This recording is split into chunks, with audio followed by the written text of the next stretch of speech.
0.7 ग्राम Na2CO3.XH2O है। ठीक है, इसे 100 ml के अंदर डिसॉल्व किया गया है।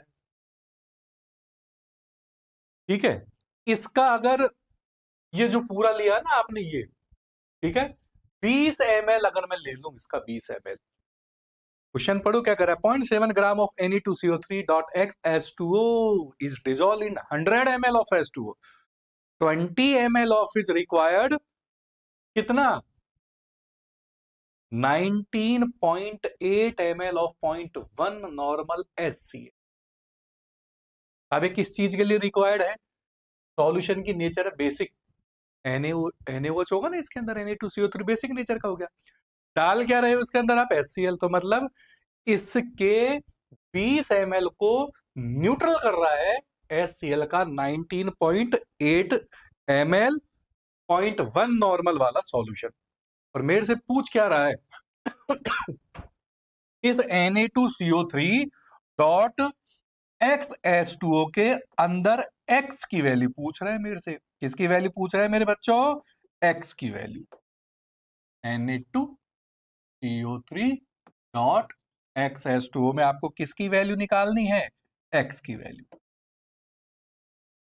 अब देखिए इधर, इस क्वेश्चन को या किसी भी क्वेश्चन को करने से पहले आप ग्राम इक्विवेलेंट के रूल्स ध्यान रखना, rules for gram equivalent, rules for gram equivalent. अब ग्राम इक्विवेलेंट क्या होता है, कैसे निकाला जाता है, नॉर्मलिटी आती है, चलो मोलरिटी का फॉर्मूला आता है N/V, number of mole of solute present in 1 litre of solution, molarity कहलाती है। लेकिन अगर आप N इक्विवेलेंट ले लेते हो, N इक्विवेलेंट मतलब number of gram equivalent of solute, then it is called normality. तो देखिए N इक्विवेलेंट क्रॉस मल्टीप्लाई करो, आपका क्या बन गया, NV। अरे ऐसा और ना, ठीक है, N इक्विवेलेंट का मतलब तो जानते हो ना, M/E। ठीक है, इक्विवेलेंट मास का मतलब क्या होता है, इक्विवेलेंट वेट का मतलब क्या होता है, molar mass upon X factor, molar mass upon X factor, N factor, V factor, कुछ भी कह दो। M/M की जगह क्या लिखा जा सकता है मेरे बच्चों, M/M की जगह मोल लिखा जा सकता है। अरे लिख सकते हैं कि नहीं लिख सकते, तो ये बन गया आपका मोल इंटू एक्स फैक्टर, क्या बन गया मेरे बच्चों, मोल इंटू एक्स फैक्टर। ये है ग्राम इक्विवेलेंट निकालने के तीनों तरीके जो आपको याद होने चाहिए। वापस बताओ, ग्राम इक्विवेलेंट निकालने के कितने तरीके हैं, NV M/E mole into x factor. ये आपको डायरेक्ट याद होना चाहिए, अगर आप इसको याद नहीं रखोगे, अपने तो एक्सप्लेन किया कौन सा रटी है, अगर इसे याद नहीं रखोगे तो बहुत लेंथी लेंथी क्वेश्चन करने पड़ेंगे आपको। आप देखना इसका कहीं भी सॉल्यूशन एक पेज से कम का नहीं मिलेगा, क्योंकि क्वेश्चन नीट में नहीं आया है, ये क्वेश्चन पूछा गया है जेई के अंदर। तो जेई में तो क्वेश्चन करने के तरीके अलग होते हैं, उनके कंसेप्ट भी अलग होते हैं, और उनका टाइम सेटिंग भी अलग होता है। जैसे आपको तो फिक्स है कि 1 मिनट के अंदर एक क्वेश्चन लगभग हो ही जाना चाहिए, अगर किसी क्वेश्चन ने आधा मिनट लिया है तो कोई दूसरा क्वेश्चन आपका 1.5 से 2 मिनट भी खाएगा। तो वो चीजों से आपको बचना है, टाइम किलिंग से आपको बचना है, इसके लिए आपको तरीके आने चाहिए। अब देखिए रूल्स क्या है ग्राम इक्विवेलेंट निकालने के। देखिए बुक्स के अंदर या हम भी जो पढ़ाते हैं 5-5, 6-6, 7-7 रूल्स लिखा देते हैं, लेकिन एक सीधा सा रूल्स बता देता हूं ग्राम इक्विवेलेंट के। जब भी दो चीजें आपस में कंप्लीटली कंबाइन होती हैं, जब भी दो चीजें आपस में मिलती हैं वो तभी मिलती है कि ग्राम इक्विवेलेंट बराबर होते हैं। आपने एसिड को बेस के साथ मिलाया हो तो उनकी ग्राम इक्विवेलेंट बराबर कर दी, आपने किसी चीज के अंदर पानी मिला के उसे डाइल्यूट किया है तो ग्राम इक्विवेलेंट बराबर कर दीजिए। जब भी एक चीज दूसरी चीज के साथ कंप्लीट रिएक्शन करती है तब भी उनके ग्राम इक्विवेलेंट बराबर होते हैं। कोई कंपाउंड बना है तो बना तभी है जब दो एलिमेंट आपस में एक दूसरे के साथ कंबाइन हुए, तो जब भी दो चीजें आपस में मिलती हैं वह ग्राम इक्विवेलेंट बराबर होते हैं। अब ग्राम इक्विवेलेंट के मैं आपको रूल्स बता देता हूँ, ठीक है, लिखा देता हूँ, समझा भी देता हूँ, लेकिन लाइन वो याद रखना जो मैंने आपको बताई है। देखिए रूल्स फॉर ग्राम इक्विवेलेंट, पहला है for a complete chemical reaction, for a complete chemical reaction. अगर पेपर में कंप्लीट कंप्लीट करके कुछ भी ना बोले तो रिएक्शन को कंप्लीट मानकर ही क्वेश्चन सॉल्व करते हैं। जैसे मान लेते हैं ए ने बी के साथ मिलकर सी बनाया, H2Cl2 ने मिलकर HCl बनाया। अरे यस और नो, तो इनके सबके ग्राम इक्विवेलेंट आपस में क्या होंगे? बराबर होगा। यानी कि ए का ग्राम इक्विवेलेंट इक्वल किसके होगा? बी का ग्राम इक्विवेलेंट इक्वल किसके होगा? सी का ग्राम इक्विवेलेंट। जब भी दो चीजें आपस में मिलती हैं उनके ग्राम इक्विवेलेंट आपस में क्या होते हैं? बराबर होते हैं। अब आता है दूसरा, for a compound, for a compound. आप कोई सा ही कंपाउंड ले लीजिए, इनके क्वेश्चन मोल में मिलेंगे आपको भयंकर। मोल कह दो, रेडॉक्स कह दो, सॉल्यूशन कह दो, काइनेटिक कह दो, इलेक्ट्रोकेमिस्ट्री कह दो, थर्मोडायनेमिक कह दो, इक्विलिब्रियम कह दो, जिसमें आयनिक और केमिकल, हर के अंदर आपको ये कंसेप्ट लगाना पड़ेगा सवाल के अंदर। अरे यस और नो, ठीक है। अगर कोई भी कंपाउंड बना है, जैसे मान लेते हैं मेटल ऑक्साइड बना है, आपका क्या बना है मेरे बच्चों? मेटल ऑक्साइड बना है, या यूं कह दो मेटल सल्फेट बना है। मान लेते हैं मैंने जो मेटल लिया है वो एल्केलाइन अर्थ मेटल है, मेटल ऑक्साइड ले लीजिए एमओ, क्या लीजिए? Metal oxide MO. अब देखो एमओ किस किस से मिलकर बना है? M+2 से और O-2 से। मैंने क्या कहा? जब भी दो चीजें आपस में मिलती है तो इनके ग्राम इक्विवेलेंट क्या होते हैं? बराबर होते हैं। इन दोनों के ग्राम इक्विवेलेंट बराबर कर दो। ऐसे ही आपका मेटल सल्फेट है, क्या है मेरे बच्चों? Metal sulphate. मेटल सल्फेट जैसे MsO4, मेटल वही ले रहा हूं मैं, एल्केलाइन अर्थ मेटल, जो पेपर वाला बोलेगा आपको। तो ये भी किस किस से मिलकर बना है? M+2 और SO4-2। तो जब भी दो चीजें आपस में मिलती है उनके ग्राम इक्विवेलेंट क्या होते हैं? बराबर होते हैं। अरे यस सर, नो सर, ठीक है। तीसरा पॉइंट ले लेते हैं अपन, for complete neutralization, for complete neutralization. अपन अच्छे से जानते हैं न्यूट्रल कौन किसको करता है? एसिड बेस को। तो एसिड के अंदर बेस मिलाया है आपने, तो कंप्लीट न्यूट्रलाइजेशन में एसिड का ग्राम इक्विवेलेंट बेस के ग्राम इक्विवेलेंट के क्या होगा? बराबर होगा। अरे yes sir, no sir, is that clear? अब आता है चौथा point, addition of water, addition of water. इसे आप डाइल्यूशन भी कह सकते हैं। पेपर में आपको खूब सारे क्वेश्चन मिलेंगे डाइल्यूशन के। आपसे कहेगा ना कि मैंने साहब देसी नॉर्मल सॉल्यूशन को सेंटी नॉर्मल सॉल्यूशन में कन्वर्ट कर दिया, पेंटी नॉर्मल सॉल्यूशन को मिली नॉर्मल सॉल्यूशन में कन्वर्ट कर दिया, या सेंटी नॉर्मल सॉल्यूशन में कन्वर्ट कर दिया, तो बताओ कितने वाटर की रिक्वायरमेंट होगी या फाइनल वॉल्यूम क्या होगा? तो एक डाइल्यूशन मतलब एक कंसेंट्रेशन वाले सॉल्यूशन को दूसरे कंसेंट्रेशन वाले सॉल्यूशन में कन्वर्ट कर रहा है, तो मतलब वो पानी मिला रहा है, तो वो आपसे पानी का अमाउंट पूछेगा। यानी कि दो चीजें आपस में मिला रहा है, तो जब भी दो चीजें आपस में मिलती है ग्राम इक्विवेलेंट बराबर होते हैं। तो कौन कौन से gram equivalent? Initial gram equivalent, initial gram equivalent किसके ग्राम इक्विवेलेंट के बराबर होगा? फाइनल। जैसे उसने कहा कि H2SO4 पहले इतना था, मैंने पानी मिला दिया, तो बताओ मैंने कितना पानी मिलाया? यदि उसकी नॉर्मलिटी को या उसकी कंसंट्रेशन को मैंने इतने से इतना कर दिया। वो तो क्वेश्चन करेंगे तब पता लगेगा आपको। 4 पॉइंट हो गए। अब पांचवें पॉइंट पर आ जाते हैं।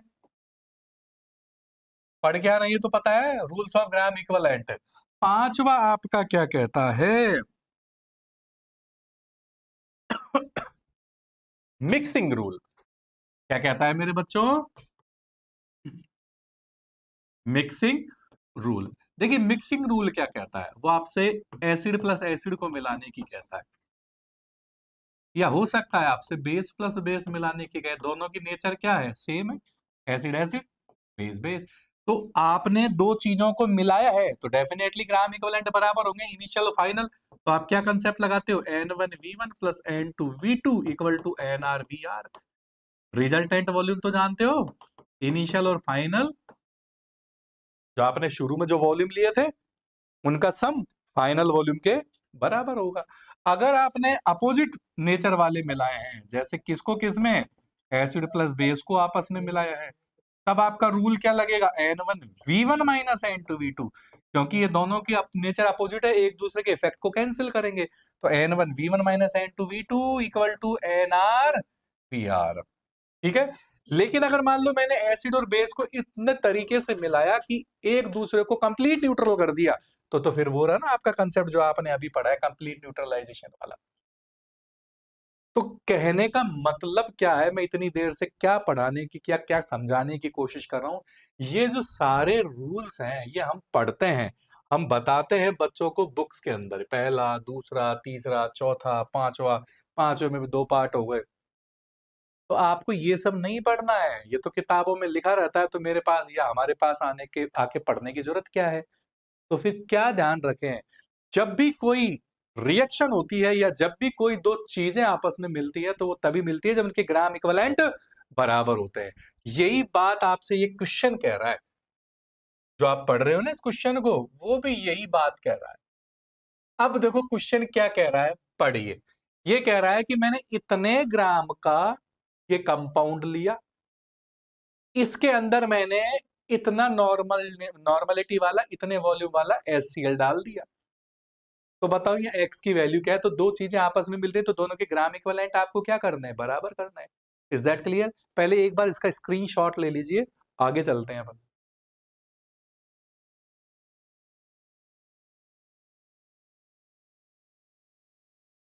ले लिया? हल्का सा और मैं शिफ्ट कर देता हूँ, बचा कुछ है उसका भी ले लीजिए। ओके, हो गया बच्चों? चलो जी, अब देखते हैं, देखें मैं आपको क्या बताने की कोशिश कर रहा था इतनी देर से। अब उस क्वेश्चन को अपन देखते हैं।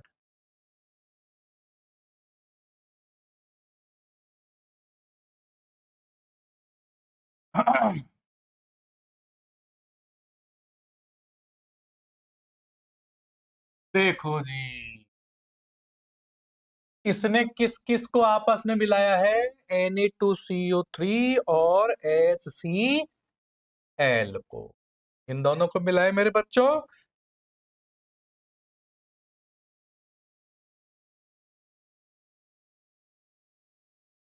चलो जी, तो पहले बताओ, जब दोनों को मिक्सिंग करिए तो ग्राम इक्विवेलेंट बराबर करोगे कि नहीं करोगे? तो यानी कि ग्राम इक्विवेलेंट किस किस का, Na2CO3.X H2O किसके साथ, HCl के साथ। यहाँ पर न्यूट्रलाइजेशन हो रहा है ना, ये बेसिक नेचर का हो गया, ये एसिडिक नेचर का हो गया, एक दूसरे को न्यूट्रल करते हैं, जब भी न्यूट्रल करते हैं एक दूसरे के ग्राम इक्विवेलेंट बराबर कर दीजिए। ये साहब इसका हो गया ग्राम इक्विवेलेंट, HCl का ग्राम इक्विवेलेंट। ग्राम इक्विवेलेंट के तरीके कौन कौन से होते हैं, NV/M/E मोल इनटू एक्स फैक्टर। तो इसका भी वॉल्यूम है क्वेश्चन के अंदर, इसका भी वॉल्यूम दे रखा है, तो तीनों तरीकों में से कौन सा तरीका काम में लोगे, NV, क्योंकि वॉल्यूम दे रखा है। अगर मास देता तो M/E, और मोल देता तो मोल इनटू एक्स फैक्टर। तो अपने आप ही क्वेश्चन बता रहा है कि साहब वॉल्यूम दे रखा है, तो मैंने दोनों के NV बराबर कर दिए। अरे यस और नो, इसको N1V1 कह दो, इसको N2V2 कह दो, जैसा चाहो खुश हो लो आप। अब वो क्या कह रहा है कि नॉर्मलिटी, नॉर्मलिटी का फॉर्मूला आप जानते हो, M/M इंटू 1000 अपॉन V, ये तो मोलरिटी का होता है, और नॉर्मलिटी का M/E होता है, और इक्विवेलेंट मास होता है molar mass upon N factor. अब देखो क्वेश्चन बहुत तमीज से पढ़ना, हल्के में मत ले जाना इसको। ये क्या कह रहा है, मैंने कितने ग्राम का Na2CO3 लिया, 0.7 ग्राम का। तो मास ये रहा, मोलर मास निकालो Na2CO3 का, सोडियम का कितना हो गया 23, तो 2 का हो गया 46, कार्बन का हो गया 12, ये हो गया 48, 40 50 60 100 106 हो गया ये, यानी कि 106 तो हो गया Na2CO3 का।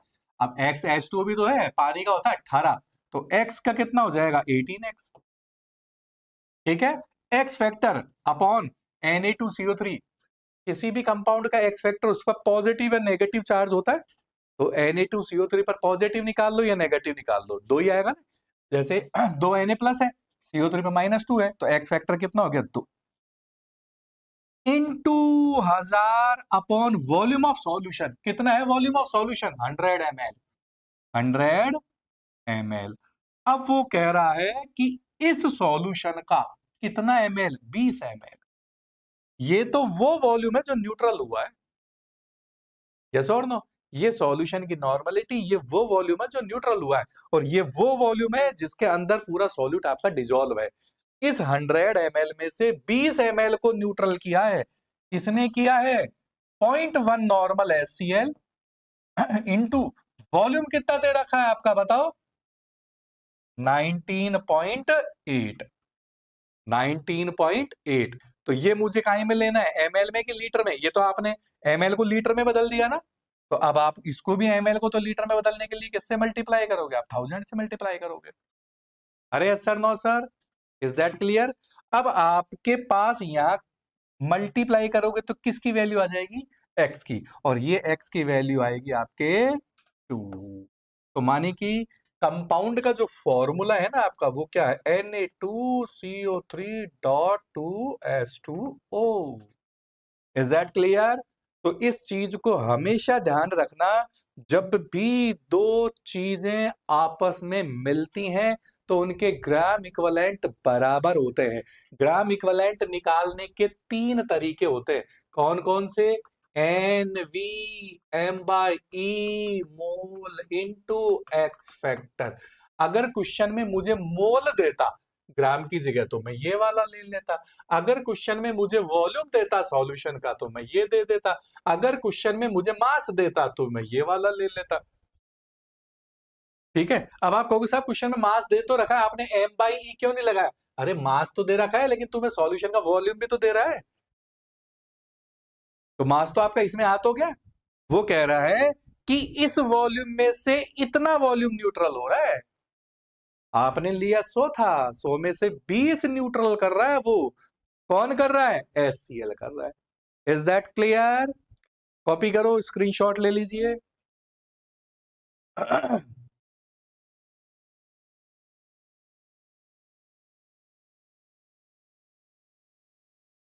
ओके हर्ष,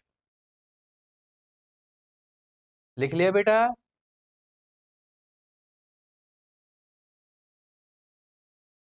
चलो आगे चलें।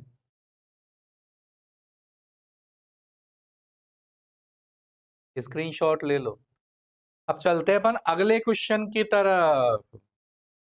जरा पढ़ो अगला question. Find the mole fraction of solute in 1 molal of solution. देखिए मोलल, मोलर ऐसे लिखा आता है तो इसका मीनिंग क्या होता है? देखिए 1 मोलर का मतलब क्या होता है? पहले बताओ मोलरिटी कैसे निकालते हो? N/V से निकालते हो ना। और मोललिटी कैसे निकालते हो? N/W से निकालते हो। नीचे आता है मोलरिटी में सॉल्यूशन, और इसके अंदर आता है आपका सॉल्वेंट। ये ध्यान रखना। 1 मोलर, बताओ मेरा आंसर 1 कब आएगा? ये जब ये दोनों चीजें एक एक हो, यानी कि 1 मोल solute present in 1 litre of solution. अब आपने दोनों 1 1 क्यों लिए? 2 2 लेते तो भी तो कटकर एक आ जाता। अरे 2 2 लोगे तो बात तो वही हुई, 2 लीटर के अंदर 2 मोल, तो यानी कि 1 लीटर के अंदर 1 मोल। अरे यस सर, नो सर। अब आता है आपके पास कि 1 मोलल, स्मॉल m का मतलब क्या होता है? 1 मोल सॉल्यूट। अब ये क्या है? ये ग्राम है। 1 मोल सॉल्यूट प्लस 1 किलोग्राम सॉल्वेंट। देखिए जब भी सॉल्वेंट के बारे में कुछ भी नहीं कहा जाए, पानी मानकर ही क्वेश्चन सॉल्व करते हैं, क्योंकि दुनिया का सबसे बेस्ट सॉल्वेंट है। दुनिया का सबसे बेस्ट सॉल्वेंट है, लेकिन सबसे वर्स्ट इलेक्ट्रोलाइट है। फर्क है दोनों शब्दों के अंदर। मैं वर्स्ट सॉल्वेंट क्यों बोल रहा हूं, तो सॉरी बेस्ट सॉल्वेंट क्यों बोल रहा हूं? क्योंकि सॉल्वेंट की नेचर का पता उसके डाइलेक्ट्रिक कांस्टेंट से लगाते हैं, और पानी का डाइलेक्ट्रिक कांस्टेंट सबसे ज्यादा है 81। लेकिन पानी से ज्यादा भी कई का है, H2O2 का पानी से ज्यादा है, H2SO4 का पानी से ज्यादा है, लेकिन वो बेस्ट सॉल्वेंट नहीं है। क्यों? क्योंकि H2SO4 स्ट्रॉन्ग ऑक्सीडाइजिंग एजेंट है। मैंने पिछली क्लास में बताया था, वो तुरंत रिड्यूस होने की कोशिश करेगा। अरे छोड़ दो, सल्फर अपनी हाईएस्ट ऑक्सीडेशन स्टेट में है, वो खुद टूटेगा। तो सॉल्वेंट का मतलब खुद टूटना होता है कि दूसरे को घोलना होता है। तो H2SO4 H2O2 इनके क्या नाम है, डाइलेक्ट्रिक कांस्टेंट पानी से भी ज्यादा है, लेकिन but they are not a good solvent because of their nature. ठीक है, अब सबसे वर्स्ट सॉल्वेंट क्यों है इसके बारे में पढ़ाऊंगा तो इलेक्ट्रो में, लेकिन मैंने बोल दिया तो हल्का सा बता देता हूं। देखिए इलेक्ट्रोलाइट सबसे घटिया इलेक्ट्रोलाइट है पानी। पानी सबसे घटिया इलेक्ट्रोलाइट है। लेकिन सबसे बेस्ट सॉल्वेंट है। बेस्ट सॉल्वेंट का रीजन बता चुका, डाइलेक्ट्रिक कांस्टेंट सबसे ज्यादा है। ठीक है, अब ये इलेक्ट्रोलाइट वर्स्ट क्यों है? देखिए, आपने अगर इलेक्ट्रो थोड़ा बहुत पढ़ा है तो आपने सुना होगा कि 55.5 करोड़ वाटर मॉलिक्यूल में से पानी का एक ही मॉलिक्यूल डिसोसिएट होता है। अगर 55.5 करोड़ पानी के मॉलिक्यूल ले तो एक ही डिसोसिएट होगा, और एक मॉलिक्यूल डिसोसिएट अगर आपको 2H और OH आयन देगा। ठीक है, किसी भी सॉल्वेंट में या किसी भी सॉल्यूशन में जो करंट आने का रीजन दो चीजें होती है, एक तो फ्री इलेक्ट्रॉन हो सकते हैं और दूसरा हो सकता है फ्री आयंस। तो ये आयन ही दो दे रहा है आपको, तो कितना करंट आएगा? इसलिए तो अपन क्या कहते हैं, प्योर वाटर में कभी करंट नहीं आता है, क्योंकि प्योर वाटर एक वर्स्ट इलेक्ट्रोलाइट है, उसका डिसोसिएशन ना के बराबर होता है, इसलिए प्योर पानी में कभी करंट कंडक्ट नहीं होता है लेकिन वो बहुत ही माइन्यूट होता है। अरे सर, नो सर, अब इसका रीजन क्या है वो तो अपन इलेक्ट्रो में पढ़ेंगे, पर मैंने रीजन हल्का सा बता दिया आपको। अब देखिए इधर, फ्रैक्शन तो सब निकालते हैं। फ्रैक्शन का मतलब क्या होता है? फ्रैक्शन कैसे भी निकाला जा सकता है। फ्रैक्शन का मतलब होता है खुद की वैल्यू अपन सबकी वैल्यू। अगर मोल फ्रैक्शन निकालना है, खुद का मोल अपन सबका मोल। वॉल्यूम फ्रैक्शन निकालना है, खुद का वॉल्यूम अपन टोटल वॉल्यूम। मास फ्रैक्शन निकालना है, खुद का मास अपन टोटल मास। प्रेशर फ्रैक्शन निकालना है, खुद का प्रेशर अपन टोटल प्रेशर। अरे सर नो, फ्रैक्शन का मतलब होता है खुद की अपॉन सबकी। मुझे निकालना है मोल फ्रैक्शन, तो खुद के मोल। तो बात कर रहा है वो किसकी? सॉल्यूट की। तो खुद का मोल अपॉन सबका मोल एंड टोटल। आप क्वेश्चन पढ़ो, वन मोलल, वन मोलल मतलब सॉलिड कितना मोल है? 1 mole. Is that clear? Upon total mole निकालो, तो सॉल्यूट का तो 1 हो गया। अब सॉल्वेंट का मोल कैसे निकाले? मास दे रखा है, तो मोल निकालना आता है मास से, given mass upon molar mass. बताओ गिवन मास कितना है? 1000। पानी का मोलर मास कितना होता है? 18। तो कितना हो गया? 55.5। अरे ऐसा और नो।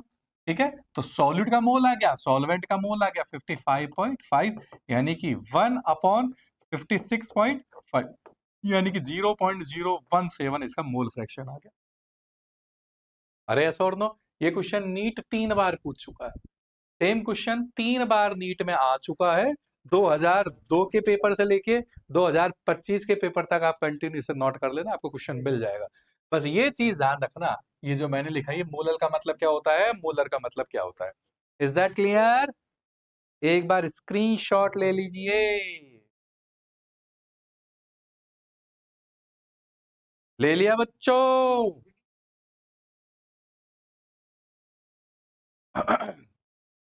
हो गया? अगले पे चलते हैं। पढ़ो क्वेश्चन, क्वेश्चन पढ़िए। ये कह रहा है टू कंपोनेंट या two compound A and B form an ideal solution if 1 mole of A and 3 mole of B are mixed. The vapor pressure of solution is 550 mm of Hg. अरे yes sir, no sir. ठीक है, अब वो कह रहा है यदि मैं फर्दर मोल, यानी कि further 1 mole of B is added, then vapor pressure is increased by 10 mm of Hg. Then find the vapor pressure of A and B in pure state. अरे यस सर, नो सर। मैं फिर हिंदी में बोल देता हूं। दो component ए और B मिलकर एक आइडियल सॉल्यूशन बना रहे हैं, मतलब दोनों को मैंने मिलाया है। देखो आइडियल नॉन आइडियल वो अपन आगे की क्लास में देखेंगे, आज ही पढ़ लोगे क्या पूरा? आइडियल का मतलब क्या होता है? जब दो कंपोनेंट को मिलाया तो वो आपस में मिले, उन्होंने आपस में कुछ किया नहीं है, मिल गए। मैंने दो बच्चों को आपस में बैठा दिया तो वो बस बैठे ही, उन्होंने कुछ किया नहीं है, तो दैट इज आइडियल सॉल्यूशन। अगर वो कुछ करें आपस में, बातें करें या कुछ भी करें, छेड़खानी करें, जो भी बात करें एक दूसरे के साथ, that is non ideal solution. ये खुद कह रहा है कि साहब वो आइडियल सॉल्यूशन बनाते हैं, मतलब वो आपस में मिले हैं। ठीक है, दो कंपोनेंट ए और बी को मिलाया, एक का 1 मोल लिया और दूसरे का मैंने 3 मोल लिया। ठीक है, तो मेरे सॉल्यूशन का जो वेपर प्रेशर था 550 था, दोनों को मिलाने पर वेपर प्रेशर 550 है। अब वो कह रहा है मैंने बी का 1 मोल और मिला दिया, 3 की जगह 4 कर दिए, तो वेपर प्रेशर 10 बढ़ गया, 550 से हो गया 560। अब वो कह रहा है कि ए और बी का प्योर स्टेट में वेपर प्रेशर क्या होता है। ऐसा क्वेश्चन नीट हर साल पूछता है, हर साल आता है, डाटा कुछ भी आए अपना कोई लेना देना नहीं है। क्वेश्चन एक नीट हर साल पूछता है, ये PYQ में पूछा जा चुका है, ये ध्यान रखना। ये क्वेश्चन जेई से उठ के आया था, नीट में आ गया। अब देखिए ये क्या कह रहा है, इससे पहले मैं आपको हल्का सा एक लॉ पढ़ा देता हूं, ठीक है। हेनरी लॉ और राउल्ट लॉ दोनों हल्के से पढ़ा देता हूं मैं। Is that clear? तो पहले अपन बात करते हैं हेनरी लॉ। देखिए हेनरी बहुत बढ़िया आदमी था, इसने गैस को लिक्विड में मिलाया, फिर ये मर गया, कंसेप्ट आधा छोड़ के मर गया। फिर इसके बाद पैदा हुआ राउल्ट लॉ। राउल्ट आया, इसने इसके लॉ को एक्सटेंड किया, इसने गैस को लिक्विड में मिलाया, उसने सॉलिड को और लिक्विड को लिक्विड के अंदर मिलाया। तभी एनसीईआरटी में एक लाइन लिखी हुई है, Raoult's law is the special case of Henry law. Raoult law जो है वो एक्सटेंडेड फॉर्म है हेनरी लॉ की। हेनरी ने सिर्फ गैस को लिक्विड में मिलाया, आगे इसने कोई एक्सप्लेनेशन नहीं दिया। राउल्ट ने क्या कहा कि तूने गैस को मिलाया तो मैं लिक्विड और सॉलिड को लिक्विड में मिला देता हूं। दोनों के कंसेप्ट एक जैसे हैं, बस दोनों के एक्सप्लेनेशन अलग अलग हैं। दोनों ने अलग अलग चीजों पर अलग अलग तरीके से इन्हें एक्सप्लेन किया, लेकिन कंसेप्ट दोनों का एक जैसा है। तो पहले अपन बात करते हैं किसकी, हेनरी। हेनरी क्या कहता है कि भाई साहब ये आपका लिक्विड है, इसके ऊपर गैस के मॉलिक्यूल है, जो भी है गैस का मॉलिक्यूल है कोई सा भी है, मैंने उस पर प्रेशर बढ़ा। जैसे मान लो मैं मेरे तरीके से समझा देता हूं, बच्चे साहब पानी के ऊपर तैर रहे हैं, 5 बच्चे, मुझे पसंद नहीं आए, मैंने दबा दिया उनको। अब बताओ बच्चे पानी के ऊपर तैर रहे हैं कि अंदर घुस गए?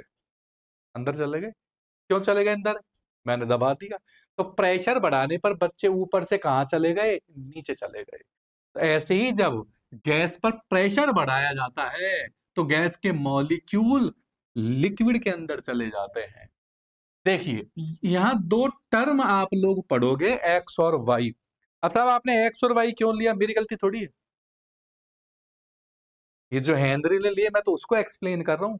उसने वाई किसको कहा, एक्स किसको कहा? वाई का मतलब उसने क्या कहा, मोल फ्रैक्शन ऑफ कंपोनेंट जो मैंने गैस ली है इन एयर, एयर की जगह वो आपसे वेपर भी कह सकता है, mole fraction of gas in air. और यहां एक्स का मतलब क्या होता है, mole fraction of gas in liquid. Liquid भी कह सकता है या सॉल्यूशन भी कह सकता है। आपको जब भी क्वेश्चन मिलेगा तो ये टर्म मिल जाएंगे कई बार, तो ध्यान रखना। वाई, बच्चे ऊपर तैर रहे थे, तो बताओ वो वाई थे कि एक्स थे? ऊपर तैर रहे थे, वाई थे। मैंने प्रेशर बढ़ा दिया तो बच्चे कहां घुस गए? नीचे घुस गए। तो बताओ प्रेशर बढ़ाने पर किसकी वैल्यू बढ़ती है? एक्स की। और किसकी कम हो जाती है? वाई की। और अगर प्रेशर बहुत कम है तो एक्स कम होगा, वाई ज्यादा होगा। अब एक बहुत अच्छी सी लाइन बोलूंगा, इस पर क्वेश्चन आएंगे, लेकिन क्वेश्चन आज नहीं कराऊंगा, अगली क्लास में कराऊंगा, ताकि तब तक आप बहुत अच्छे से भूल जाओ। हेनरी का क्वेश्चन अगली क्लास में कराऊंगा, समझा? आज देता हूं। अब देखो ये क्या कह रहा है, अगर मैं प्रेशर बढ़ा देता हूं तो वाई की वैल्यू कम या एक्स की वैल्यू ज्यादा हो जाती है, तो मतलब गैस की सॉल्युबिलिटी बढ़ जाती है। तो कहने का तात्पर्य ये भी तो हो सकता है कि पार्शियल प्रेशर ऑफ गैस उस गैस की सॉल्युबिलिटी को एक्सप्लेन करता है। पार्शियल प्रेशर जितना ज्यादा होगा उस गैस की लिक्विड के अंदर सॉल्युबिलिटी उतनी ही ज्यादा होगी। अरे यस और नो? यानी कि पार्शियल प्रेशर, मैं थोड़ा सा ऊपर शिफ्ट कर देता हूं इसको ऐसे, यानी कि partial pressure of gas is directly proportional x. Pressure जितना ज्यादा होगा एक्स उतना ही ज्यादा होगा। ठीक है, पार्शियल प्रेशर किसका है? ये गैस का। अब बताओ प्रोपोर्शनल का साइन हटके कांस्टेंट लगेगा, तो हेनरी के रेस्पेक्ट में इसे बोलते हैं के एच एक्स। अगर इसे y equal to M X की फॉर्म में इसके ग्राफ को बनाए तो y एक्सिस पर आएगा पार्शियल प्रेशर, x एक्सिस पर आएगा मोल फ्रैक्शन। तो यहां पर ये हो गया आपका स्लोप टेन थीटा। इसकी वैल्यू किसके बराबर आती है बच्चों? KH के बराबर। अगर मैं KH और P का रिलेशन निकालू या KH और X का, तो बताओ KH इक्वल टू क्या हो गया, P upon X। Is that clear? हमारी बात समझ में आ रही है? ठीक है। अब जरा सोच के बताना, जिस गैस का X कम है उस गैस का KH क्या होगा, ज्यादा। तो X क्या है, एक तरीके से सॉल्युबिलिटी हो गई ना गैस की, सॉल्युबिलिटी ऑफ गैस हो गई इन लिक्विड। अब देखो गैस की सॉल्युबिलिटी कई चीजों पर डिपेंड करती है, तो बताओ टेम्परेचर जितना ज्यादा होगा तो गैस की सॉल्युबिलिटी उतनी क्या होती है, कम। अरे गर्म करोगे तो गैस घुलेगी कि निकलेगी? गर्म करा आपने लिक्विड को तो गैस की काइनेटिक एनर्जी बढ़ जाएगी, गैस बाहर निकल जाएगी। शायद समझ में आ रही होगी मेरी बात। इज दैट क्लियर है? अगला, मोलर मास किसी गैस का जितना ज्यादा होता है उस गैस की सॉल्युबिलिटी उतनी क्या होती है, कम। बताओ सही लिखा मैंने गलत लिखा? मोलर मास जितना ज्यादा होगा, सही लिखा कि मैंने गलत लिखा? चेक करता हूं, देखें। अच्छा कम होगी, बहुत बढ़िया। और बताओ, देखो मोलर मास जितना ज्यादा होगा सॉल्युबिलिटी क्या होगी? अरे नालायक, मोलर मास ज्यादा है मतलब केमिकल बॉन्डिंग नहीं पढ़ा है फिर आप लोगों ने, क्या ही होने। मोलर मास जितना ज्यादा होगा वंडरवाल फोर्स ऑफ अट्रैक्शन उतना ज्यादा होगा, वंडरवाल फोर्स ऑफ अट्रैक्शन ज्यादा है तो चीजें चिपक जाएंगी, वहीं रह जाएंगी। ठीक है। तो मोलर मास जितना ज्यादा होता है गैस की सॉल्युबिलिटी उतनी ही क्या होती है, ज्यादा होती है। ठीक है। अब इस पर अपन दो तीन चीजें पढ़ के देखते हैं। देखिए इधर पहला point, at different temperature, at different temperature. मान लेते हैं पहले टेम्परेचर आपका T1 था, बाद में टेम्परेचर T2 कर दिया, टेम्परेचर मैंने बढ़ा दिया T1 से T2। अब मैं फॉर नाइट्रोजन की बात कर रहा हूं, for N2 gas. N2 gas का वो आपसे KH पूछ रहा है T2 टेम्परेचर पर, और KH कह रहा है आपसे T1 टेम्परेचर पर, दोनों पर रिलेशन पूछ रहा है। तो अपन अच्छे से जानते हैं टेम्परेचर अगर ज्यादा है, टेम्परेचर अगर क्या है मेरे बच्चों, ज्यादा है, टेम्परेचर ज्यादा है तो गैस की सॉल्युबिलिटी क्या होगी, कम होगी, यानी कि X कम हो जाएगा। और X कम हो गया तो KH क्या हो जाएगा आपका, ज्यादा हो जाएगा। तो कहने का तात्पर्य है जिस गैस का टेम्परेचर ज्यादा है उस गैस का हेनरी कांस्टेंट ज्यादा होगा। आपकी गैस तो एक ही है, गैस तो नाइट्रोजन ही है ना। तो क्या अगर मैं एक लाइन बोलूं कि एक गैस का अलग अलग टेम्परेचर पर हेनरी कांस्टेंट की वैल्यू कांस्टेंट होती है, एक गैस की अलग अलग टेम्परेचर पर हेनरी कांस्टेंट की वैल्यू सेम रहती है, चेंज नहीं होती है, कांस्टेंट रहती है। लाइन सही है गलत है? गलत है ना। टेम्परेचर बदला तो हेनरी कांस्टेंट बदलेगा। Is that clear? अगर इसी क्वेश्चन को वो एट कांस्टेंट टेम्परेचर पर बोले, एट कांस्टेंट टेम्परेचर, और आपसे सवाल कहे हेनरी कांस्टेंट की वैल्यू O2 के लिए और हेनरी कांस्टेंट की वैल्यू नाइट्रोजन के लिए क्या होगी यदि मैंने टेम्परेचर सेम रखा है, तो मेरे को पता लग गया यार टेम्परेचर तो सेम है, तो अब दोनों का मास अलग है। तो बताओ जिसका मोलर मास ज्यादा होगा, जिसका मोलर मास ज्यादा होगा उसकी सॉल्युबिलिटी ज्यादा होगी। उसकी क्या ज्यादा होगी मेरे बच्चों, सॉल्युबिलिटी ज्यादा है, मतलब उसका एक्स ज्यादा है। सॉल्युबिलिटी को क्या बोलते हैं अपन, एक्स ज्यादा है। और एक्स ज्यादा है तो मतलब उसका के एच क्या होगा, कम होगा। तो जिस गैस का मोलर मास ज्यादा है, O2 का तो कितना हो गया 28, सॉरी N2 का 28, O2 का कितना हो गया 32। तो जिस गैस का मोलर मास ज्यादा है उस गैस का हेनरी कांस्टेंट क्या होगा, कम होगा। तो किसका ज्यादा हुआ, नाइट्रोजन का। अरे यस सर, नो सर। ठीक है। जितनी भारी गैस उतनी ज्यादा उसकी सॉल्युबिलिटी, जितनी ज्यादा सॉल्युबिलिटी उतना ज्यादा एक्स, और जितना ज्यादा एक्स उतना कम के एच। अरे यस और नो, इज दैट क्लियर? अब जरा इसी को और आगे तीसरे, सारे क्वेश्चन है बेटा ये हल्के में मत ले जाना आप लोग, है ना। बाद में प्रॉब्लम आएगी आपको, बहुत अच्छे से पढ़ना। ये सारे क्वेश्चन ही क्वेश्चन है, कहीं ना कहीं पूछे हुए, कहीं ना कहीं बुक्स में, थ्योरी में। हम तो पढ़ाते ही है बच्चों को। अब उसने एक और क्वेश्चन पूछ लिया, यहाँ बहुत मजा आने वाला है।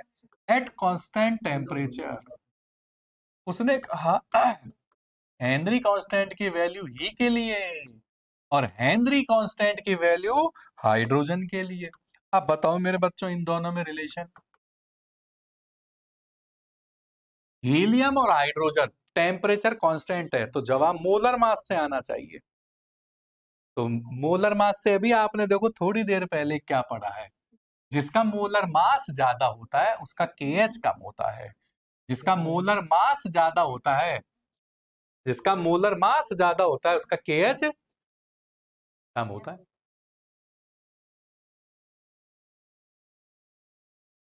लो जी, मैंने तो आंसर ही उल्टा कर दिया। तब है हीलियम का मोलर मास तो 4 होता है, हाइड्रोजन का तो 2 ही होता है।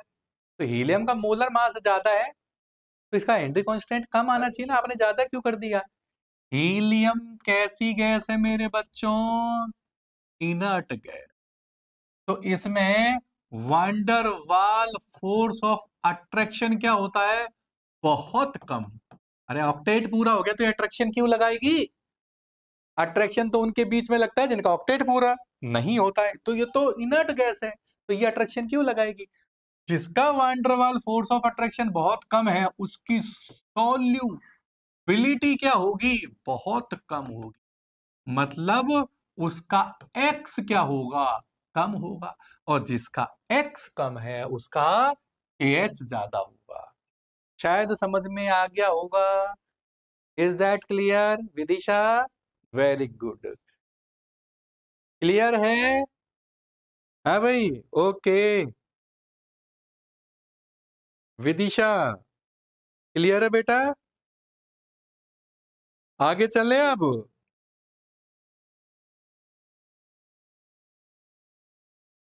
अच्छा।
हेलो, चलो आ गई होगी शायद आवाज।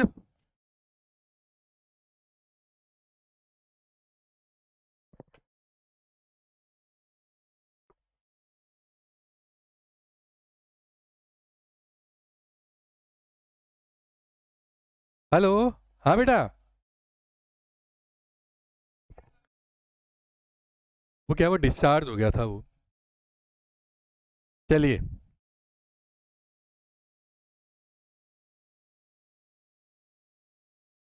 ओके, चले। हाँ जी।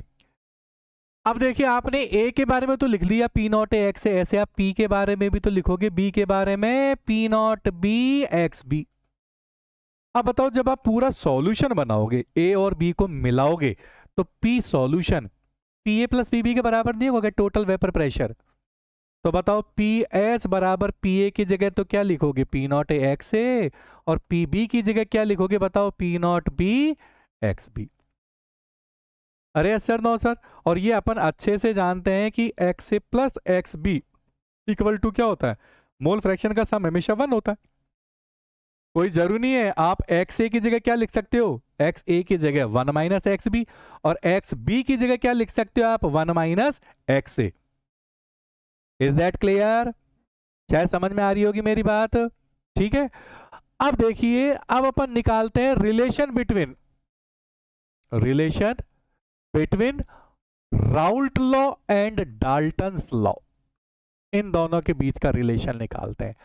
अब आपने डाल्टन्स लॉ नाम तो सुना होगा, ये फिजिक्स और केमिस्ट्री में दोनों में आता था, लेकिन अब ये अपने सिलेबस से हट गया डाल्टन्स लॉ। लेकिन हटने का मतलब ये नहीं है कि हट गया, डाल्टन्स लॉ हटा है, उसका ये फॉर्मूला तो अभी भी है। ठीक है, और ये आपने पढ़ा अभी राउल्ट लॉ। देखिए, डाल्टन ने अभी एक फॉर्मूला दिया था, अब उसको तो अभी डायरेक्ट याद रखना।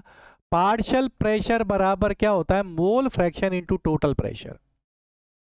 पार्शियल प्रेशर बराबर mole fraction into total pressure.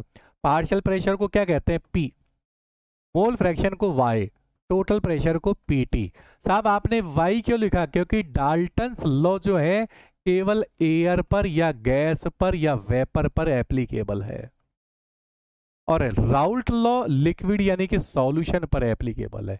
तो एयर के लिए अपन मोल फ्रैक्शन में किसकी बात करते हैं, वाई की।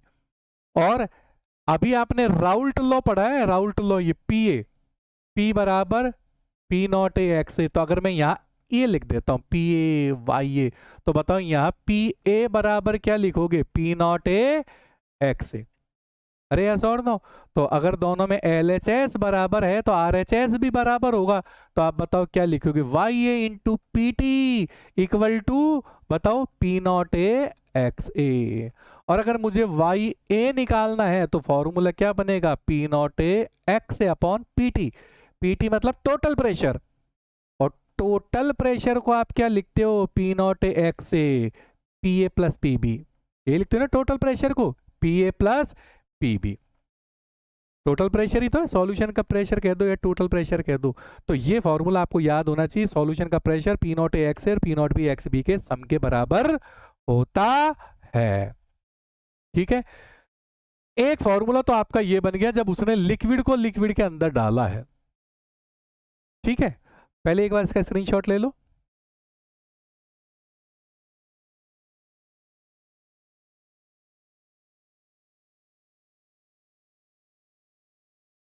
ले लिया? अब अपन आगे चलते हैं, लिक्विड को लिक्विड में डाल दिया, अब लिक्विड के अंदर सॉलिड को डाल के देखते हैं। पी क्या है आपका, P part solid in liquid. हो गया? गैस को लिक्विड में डालने वाला कौन था, हेनरी। लिक्विड को लिक्विड में डालने वाला कौन था, राउल्ट। और सॉलिड को लिक्विड में डालने वाला भी कौन था, राउल्ट। अब देखिए, आपको टोटल प्रेशर या सॉल्यूशन का pressure P A plus P B के सम के बराबर ही होता है ना भाई। दो कंपोनेंट तो लिए ए और बी, मैं ए को सॉल्वेंट मान लेता हूं, आप कुछ भी मान लेना जो आपका मन करे। बी को मैंने मान लिया सॉल्यूट, और सॉल्यूट कैसा लिया है आपने, सॉलिड। सॉल्यूट सॉलिड ही है ना, आपने सॉलिड को लिक्विड में डाला है। तो बताओ क्या सॉलिड की वेपर बनती है क्या? जनरली नॉन वोलेटाइल होता है। तो जब वेपर ही नहीं बन रही तो इसका वेपर प्रेशर कितना होगा? 0। तो बताओ पी एस किसके बराबर हो गया? P A. पी ए मतलब पी नॉट ए एक्स है। अब प्रेशर को एक जगह लिख दो। P S equal to P not A बराबर क्या है? एक्स है। अगर मैं दोनों को 1 माइनस कर देता हूं, 1 minus P S upon P not a और इक्वल टू 1 माइनस एक्स ए, कोई फर्क थोड़ी पड़ेगा। तो बताओ यहां पर अगर एलसीएम ले लेता हूं पी नॉट ए, तो ऊपर तो क्या बचेगा? पी नॉट ए, इधर बचेगा पी एस, और 1 माइनस एक्स ए क्या होता है? X B. और बी किसको माना है आपने? सॉल्यूट को। यानी कि ये जो मोल फ्रैक्शन किसका है? मोल फ्रैक्शन ऑफ सॉल्यूट का आया है। और P not A minus P S upon P naught को आप आर एल वी पी कहते हो ना, relative lowering of vapour pressure. अरे yes sir, no sir, R L V P, relative lowering of vapour pressure. Is that clear? अब आप देखिए, एक एमटीआर मैंने जितना भी पढ़ा है ना उससे कोई लेना देना है नहीं।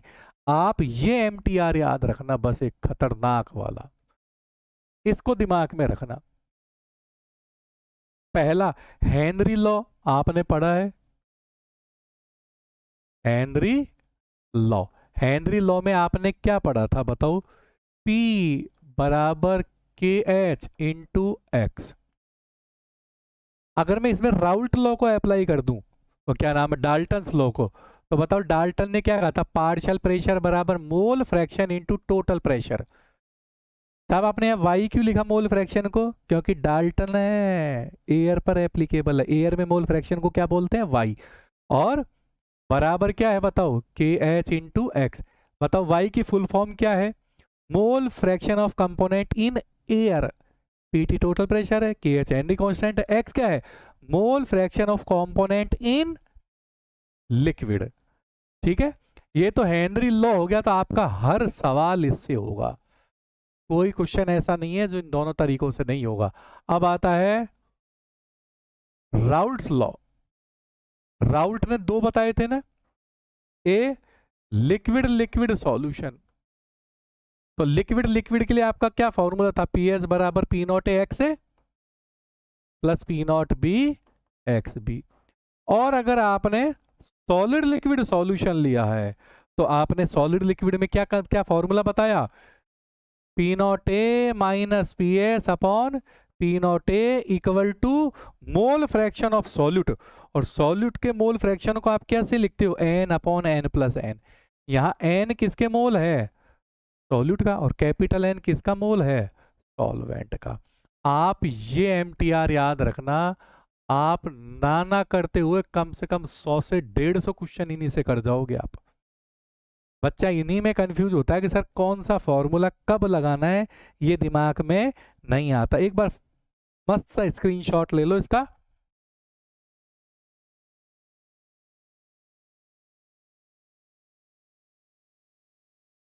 ले लिया? आगे चलें। अब इस क्वेश्चन को देखते हैं अपन, जिस क्वेश्चन पे थे। आ जाओ जी साहब। देखो एक क्वेश्चन में मैंने तुम्हें कितनी चीजें पढ़ा दी। अगली क्लास का मैंने बहुत सारा काम कर दिया आपका हल्का। ये वाला पहले मैं इसे क्या कर देता हूँ? इरेज कर देता हूँ।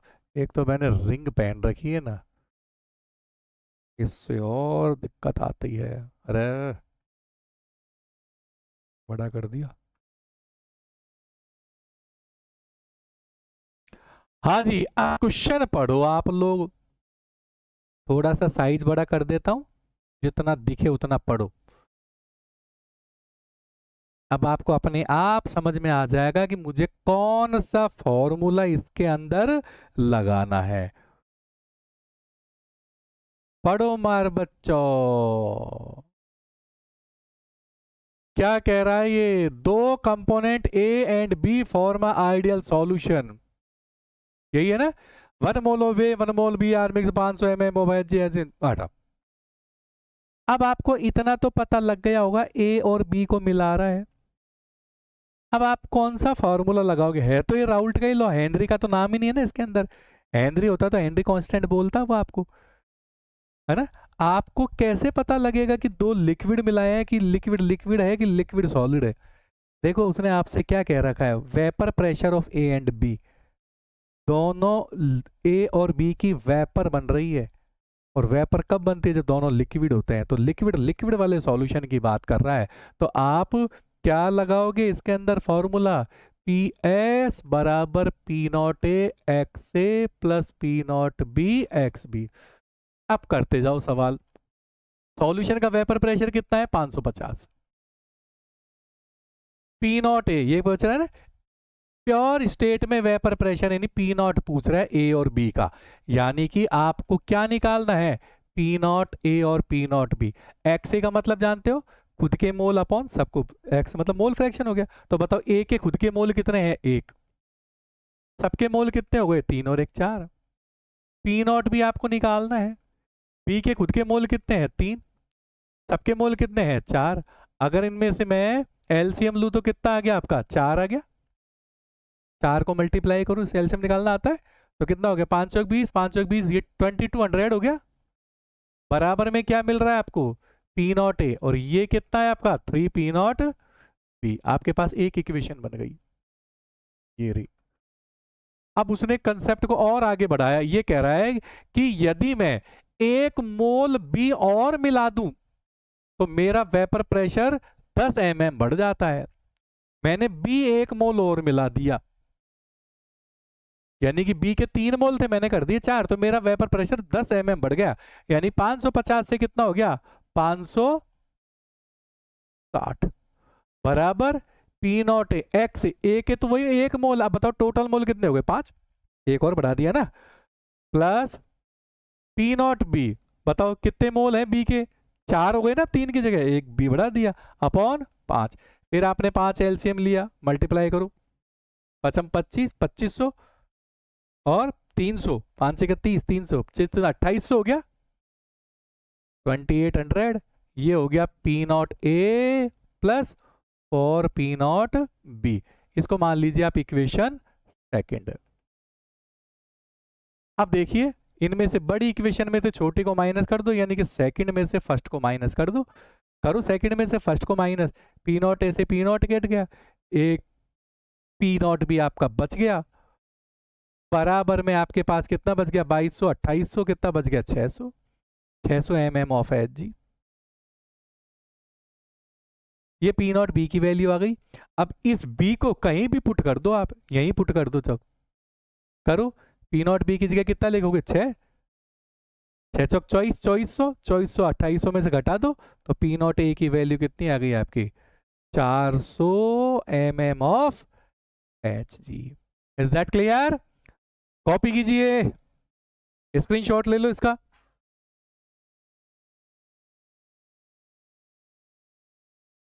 स्क्रीनशॉट ले लीजिए।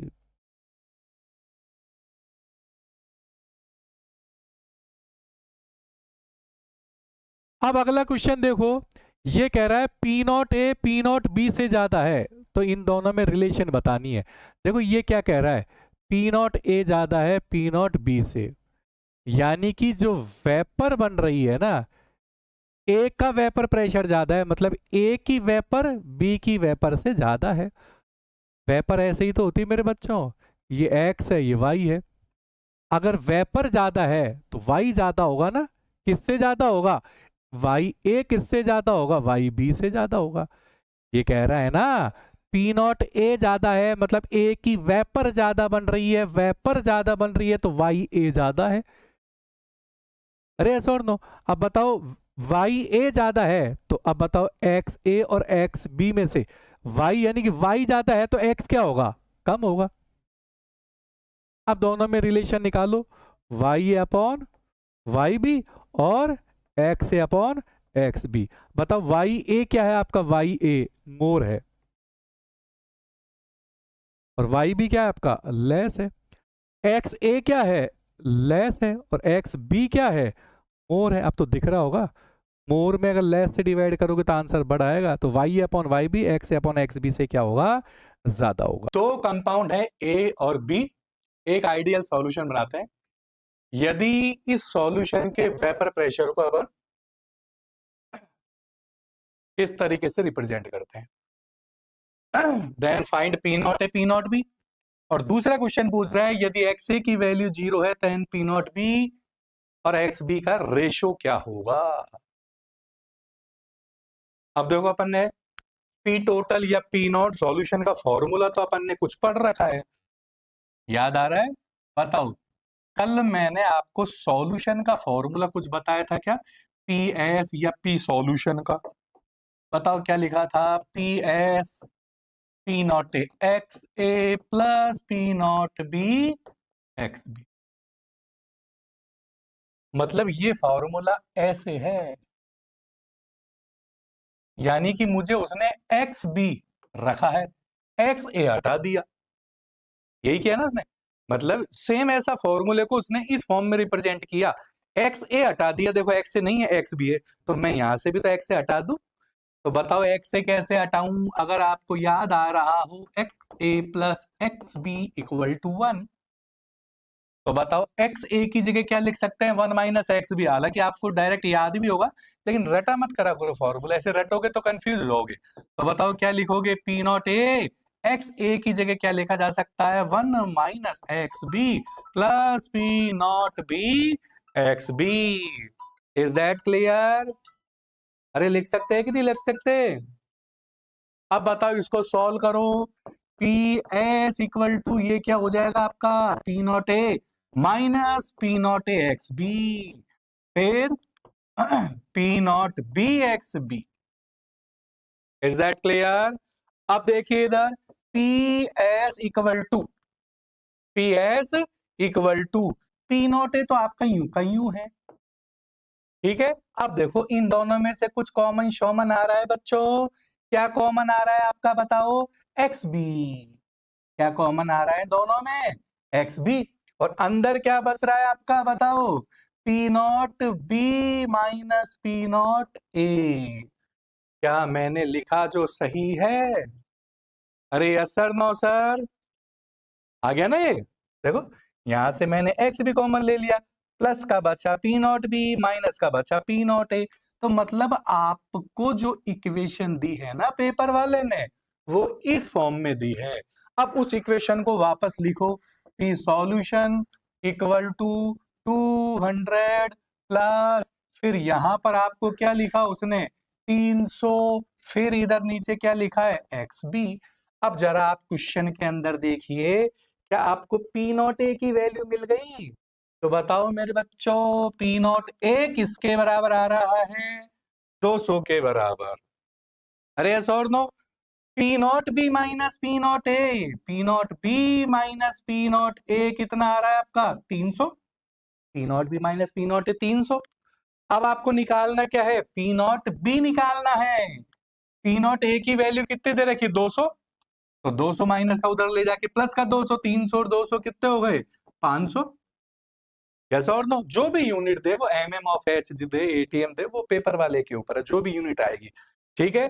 तो पहला क्वेश्चन तो मेरा हो गया ये वाला, पी नॉट ए और पी नॉट बी की वैल्यू। अब मेरे से इसने दूसरे क्वेश्चन में क्या कहा है, जरा तमीज से पढ़ो। ये फर्स्ट क्वेश्चन था ना आपका, अब ये सेकंड। वो क्या कह रहा है? यदि एक्स ए 0 है, तो मुझे पता है x A plus X B का सम हमेशा 1 होता है। वो कह रहा है कि भाई साहब एक्स ए 0 है, तो अपने आप ही समझ में आ गया एक्स बी की वैल्यू कितनी हो गई? 1। अरे यस और नो? तो बताओ P not B upon X B की वैल्यू, एक्स बी है मेरा 1, पी नॉट बी निकाला मैंने 500, then your answer would be 500। Is that clear? क्या समझ में आ गई होगी मेरी बात? ठीक है, देखता हूं देखिए कितनों ने सही जवाब दिया है। Okay, very good. क्यों 500? 500 की जगह 300 कैसे आए मेरे बच्चे? अरे 500 की जगह 300 कैसे आ गया है? चलो ठीक है, और बोलिए। Very good. चलो स्क्रीनशॉट ले लो इसका, स्क्रीनशॉट ले लीजिए।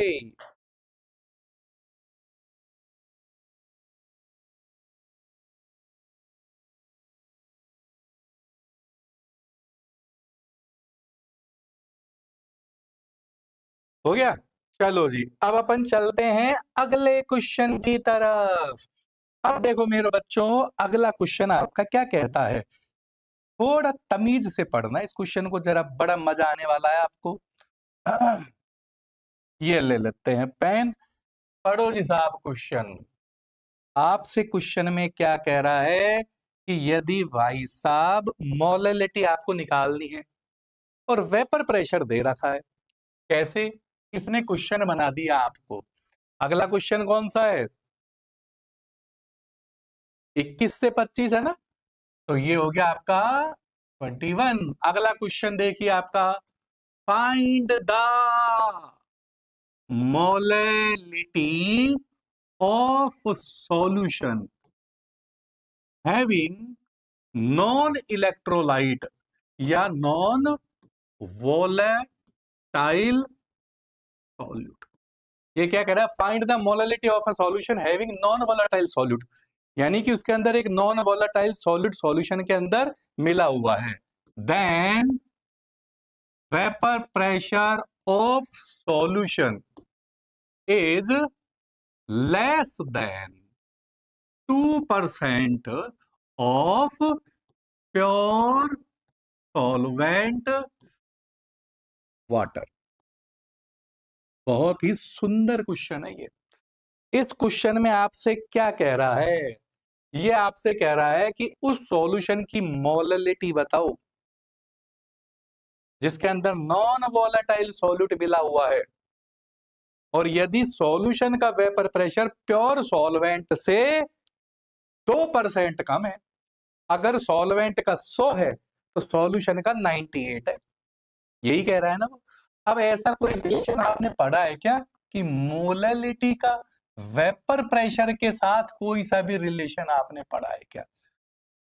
अब आप देखिए इधर, आपको याद आ रहा होगा मैंने कल एक एमटीआर लिखाया था, अगर दोनों लिक्विड लिक्विड है तो पीएस बराबर P not x plus P not B x भी होगा, अगर दोनों लिक्विड है। लेकिन एक लिक्विड और एक सॉलिड है, तो साहब हमें कैसे पता लगा ये सॉलिड है? नॉन वोलेटाइल तो ज्यादातर सॉलिड ही होता है। अगर नॉन वोलेटाइल के बारे में कुछ भी नहीं कहे तो सॉलिड मानकर ही क्वेश्चन सॉल्व करना है। तो आपका फॉर्मूला क्या लगेगा, P naught A minus P S upon P naught A equal to N upon N plus N. नाम सुना था आरएलवीपी। अब देखिए इधर, आप इस क्वेश्चन को है ना थोड़ा इजी कर सकते हो, आप चाहो तो एन और एन दोनों की वैल्यू पुट कर सकते हो, स्मॉल एन और नीचे वाले स्मॉल एन और कैपिटल एन की। आप चाहो तो सॉल्यूशन को वेरी डाइल्यूट मानकर भी क्वेश्चन कर सकते हो, इससे क्वेश्चन आपका इजी हो जाएगा, क्योंकि वेपर प्रेशर में बहुत ज्यादा डिफरेंस तो आया ही नहीं है, 2% कम हुआ है, मतलब सॉल्यूट का अमाउंट बहुत कम है। अब अपन कह सकते हैं if solution is very dilute, if solution is very dilute मतलब सॉल्यूशन बहुत पतला है। अब बताओ सॉल्यूशन पतला कब होगा, जब सॉल्यूट का अमाउंट सॉल्वेंट के अमाउंट से बहुत कम हो। अरे आपका चीनी का पानी बहुत पतला पानी है बिल्कुल, तो मतलब चीनी का अमाउंट क्या है, कम है। सॉल्वेंट आपका कैपिटल एन मानते हैं ना, कल माना था अपन ने, और सॉल्यूट किसको मानते हैं, स्मॉल एन को। अगर आपका सॉल्यूशन बहुत पतला है तो N is very much greater than that of small N, तो मतलब इस कैपिटल एन के रेस्पेक्ट में छोटे एन को नेग्लिजिबल माना जा सकता है। Then your formula would be P not A minus P S upon P not A equal to N upon N. अभी तो फार्मूला बनेगा बेटा, क्वेश्चन तो बाद में होगा। अब देखिए इधर और आगे बढ़ाता हूं, P not A minus P S upon P not A equal to N mole ही तो है, तो अपन क्या मास अपॉन मोलर मास कह सकते हैं, ये सारा सॉल्यूट का है। और सॉल्वेंट के मोल को डब्ल्यू अपॉन कैपिटल डब्ल्यू से डिनोट कर दो, कर सकते हैं ना, मोल ही तो है। इसका लिखा मैंने एम बाय एम, इसका लिखा डब्ल्यू बाय कैपिटल डब्ल्यू। अब मैं अगर इस फॉर्मूले को ऊपर नीचे 1000 से मल्टीप्लाई कर लूं तो आप मेरा क्या बिगाड़ लोगे बच्चों? अब काट मत देना इसको, तो काट के एक आ गया, अरे काटना ही था तो लगाया क्यों था? अरे yes sir no sir.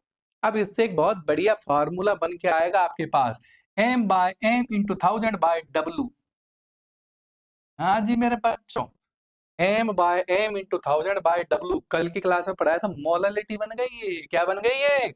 Molality. तो P naught A minus PS upon P naught A equal to, बताओ क्या बन गया बच्चों?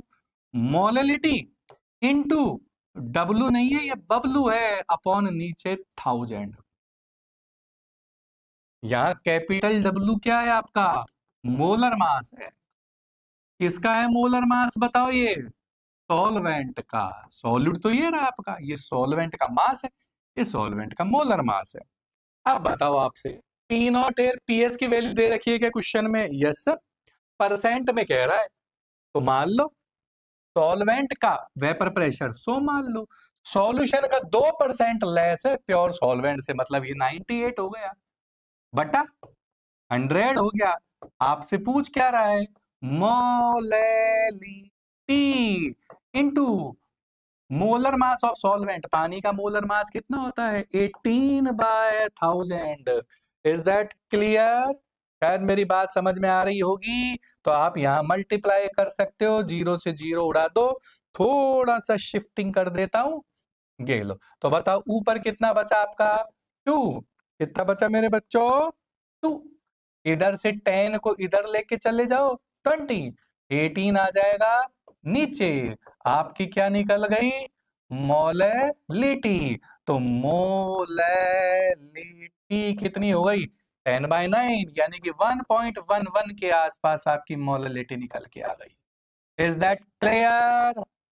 आ गया होगा शायद मेरे बच्चों समझ में। एक बार इसका क्या ले लीजिए, स्क्रीनशॉट ले लीजिए। थोड़ा सा ऐसे कर दो, सारा आ गया स्क्रीन पे। स्क्रीनशॉट ले लो। हो गया बच्चों?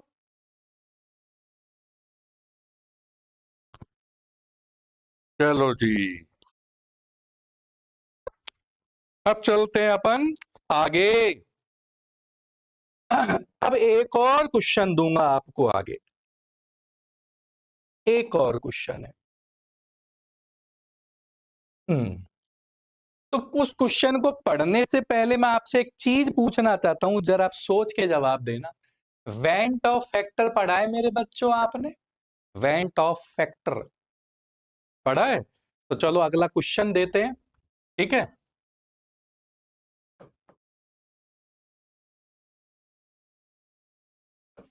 Find the value of went of factor for the following. इनके लिए निकालना है। ये क्वेश्चन नीट में नहीं आता है, हमेशा आता है, कभी कभी नहीं आता बच्चों। और जिसको वेंट ऑफ फैक्टर निकालना नहीं आता, 99% इसके क्वेश्चन, इसके न्यूमेरिकल को गलत करेगा वो। और वेंट ऑफ फैक्टर के एनसीईआरटी में आपको दो दो फॉर्मूले दे रखे हैं, डिसोसिएशन का अलग, एसोसिएशन का अलग। बच्चा अलग अलग फॉर्मूला लगातार कंफ्यूज हो जाता है, कई बार आंसर इसमें नेगेटिव में चला जाता है, बच्चों को बाद में पता लगता है यार बर्बाद है गए। आपको एक बहुत बढ़िया तरीका बता दूंगा, आपको चाहे डिसोसिएशन हो चाहे एसोसिएशन हो, वही फॉर्मूला अप्लाई करना है।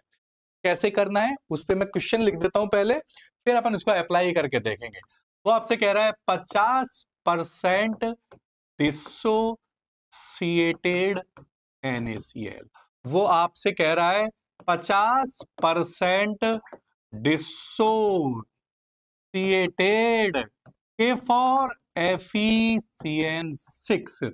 वो आपसे कह रहा है 50% एसोसिएटेड CH3COOH। अब देखो बच्चों, 50 मान लो, 70 मान लो, 80 मान लो, मैंने तो नॉर्मल लिख दिया। आपसे वेंट ऑफ फैक्टर पूछ रहे हैं, याद करो क्या इस साल नीट के पेपर में आया था 2025 में ये। और ये तो क्वेश्चन का एक पार्ट है, ये तो आना चाहिए। अब देखो वेंट ऑफ फैक्टर होता क्या है, निकालते क्या है, कैसे निकालते हैं? वेंट ऑफ फैक्टर क्या होता है? किसी भी कंपाउंड के एक मोल के डिसोसिएशन या एसोसिएशन से बनने वाले मोल्स की संख्या। जैसे मान लेते हैं मैंने NaCl लिया, NaCl का 1 मोल लिया, आपने लिया कितना मोल है साहब? 1 मोल। पानी में डालो और 100% डिसोसिएट कर दो, तो बताओ क्या NaCl की फॉर्म में रहा क्या? NaCl, दोनों प्लस माइनस अलग अलग हो जाएंगे, तो बताओ 1 मोल ने कितने मोल दे दिए? 2 मोल, दैट इज I। किसी कंपाउंड का 1 मोल डिसोसिएट होकर या एसोसिएट होकर कितने मोल बनाता है, वो कहलाता है उसका वेंट ऑफ फैक्टर। अब कितना डिसोसिएशन या एसोसिएशन होता है वो तो पेपर वाला देगा। जैसे NaCl 100% टूट कर कितने देता है? 2, एक NaCl। Al2SO4 का होल थ्राइज कितना देता है? Al2SO4 का होल थ्राइज मतलब 2 और 3 टोटल कितने हो गए? 5। अरे यस और नो है। K4FeCN6 पूरा टूटकर 100% टूटकर कितने देगा? 4K और 1 FeCN6 5। अरे यस और नो, ठीक है। लेकिन आपको फॉर्मूला कौन सा निकालना है? जब वो परसेंटेज अलग अलग दे दे, 100 की जगह 50 दे दे, 60 दे दे, 70 दे दे, 20 दे दे, 10 दे दे, आपको मिलेगा ना सवाल में, अपन करेंगे आगे। अब देखो आई निकालने का एक सीधा सा तरीका बता देता हूं। जैसे AN से आपका Na बना है, जैसे O2 से 2O बना, N2 से 2N बना, डिसोसिएट हो गया। और अगर मैं उल्टा करके लिखूं Na से AN, मतलब ये एसोसिएशन हो गया ना। अब बताओ यहाँ T बराबर 0 पर इसके कितने मोल मान लीजिए? एक ही तो ले रखे हैं बेचारे ने, और भैया के कितने हैं? 0। T टाइम पर आपने शुरू में 1 मोल लिया है, T टाइम पर मतलब पिक्चर चालू हुई, आपने पानी के अंदर डाल दिया, तो मान लेते हैं ये घटकर कितना हो गया? 1 माइनस एल्फा। और ये कितना बनेगा आपका? N alpha. N लिखा हुआ है ना, 2 लिखा होता तो 2 एल्फा, 3 होता तो 3 एल्फा। तो बताओ आई टोटल मोल कितने बचे? जैसे मान लेते हैं मेरे पास 10 रुपए थे। कितने थे? 10 रुपए। आपको पता नहीं है, ठीक है। आपने मेरी जेब चेक करी, कितने कितने कितने कितने, मैंने कहा यार 3 रुपए हैं, और 7 रुपए की मैं टॉफी खा गया, तो उसको पता लग गया ना, 3 ये रहे, 7 खर्च कर दिए, यानी टोटल 10 है। तो ऐसे ही बताओ ना टोटल कितने हैं कि साहब ये तो बचे हैं 1 माइनस एल्फा, और ये इसके पास आ गए N एल्फा, तो यही तो है आई। लेकिन आई में ध्यान रखना हमेशा कंपाउंड का कितना मोल लेना है? 1 mole. I is calculated only for 1 mole of compound. शायद समझ में आ गया होगा। अब यहां ये का मतलब का है, ये ध्यान रखना। एल्फा क्या है? डिग्री ऑफ डिसोसिएशन और एसोसिएशन, जो पेपर वाला आपको देगा। ये ध्यान रखना, if alpha is not given in question, then always assume 100%। आपको बहुत सारे सवाल मिलेंगे जिसमें आपको एल्फा के बारे में बोलता ही नहीं है कि वो 50% की, 70% की, 20% है, तो आपको 100% मानकर क्वेश्चन सॉल्व करना, ये ध्यान रखना। एन क्या है? एन ये बहुत सुंदर है भैया। एन क्या है?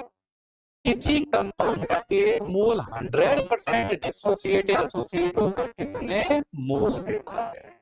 Number of mole, number of mole of solute which are obtained by 100% dissociation or association of 1 mole of compound. मतलब एक मोल कंपाउंड पूरा डिसोसिएट एसोसिएट होकर कितना मोल बनाता है, वो है ये। अब एक बार जरा 20 सेकंड के लिए बस इसको पढ़ लो ताकि अपन आगे चले। लिखना नहीं है, स्क्रीनशॉट नहीं लेना है, पहले पढ़ लो ताकि मैं आगे चलूं, मैंने क्या लिखा है इसी पर तो क्वेश्चन करना है अपन को। कॉपी कीजिए।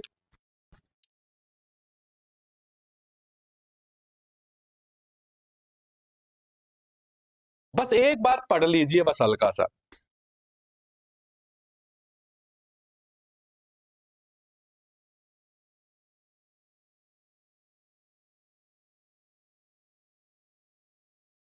टाइम दे रहा हूं मैं लाइव क्लास में भी। पढ़ लिया, आगे चल ले।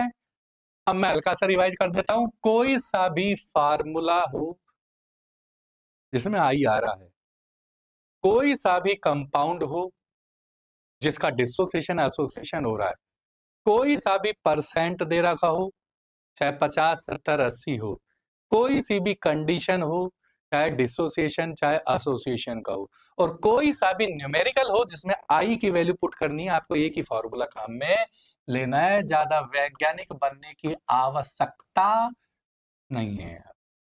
अब चालू करते हैं अपना पहला सवाल। ये पहले क्वेश्चन में क्या कह रहा है, 50% डिसोसिएट NaCl के लिए मुझे आई निकालना था। मन में तो कुछ नहीं आवे, मेरे को तो एक फॉर्मूला रटने की गई है हमारे सर ने, 1 - अल्फा प्लस n अल्फा। आओ चालू करें जी program. 1 - alpha, alpha alpha, oh my god, ये रहा 50%। 50% हटा के 100 लगा दो, 0.5 प्लस n।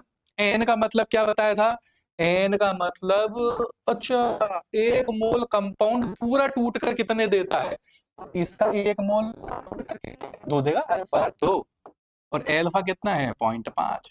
ये हो गया एक, ये हो गया आधा, देन आई की वैल्यू 1.5। Is that clear?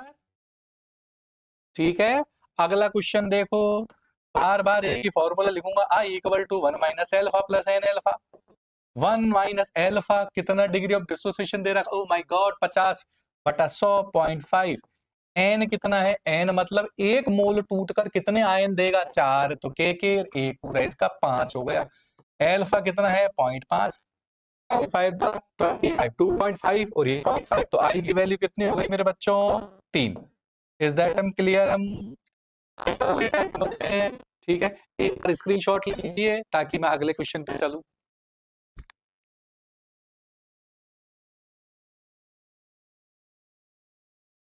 हो गया, चलिए अब तीसरा देखो। 50% एसोसिएटेड CH3COOH, 50% एसोसिएटेड CH3COOH, 50%, 3 बार बोला है मैंने, 1 - alpha plus n alpha. 50%, 50/100, n बाद में देखेंगे, अल्फा 50/100.5। n क्या है हिंदी में वापस बोलो, n क्या है, पढ़ो, number of mole of solid which are obtained by 100%। oh my god, 1 मोल है। कितना मोल है, 1 मोल, 1 मोल कंपाउंड है। समझ में आ गया सर आप क्या कहना चाह रहे हो? आओ आओ पिता लगाएं, आओ पिता लगाएं।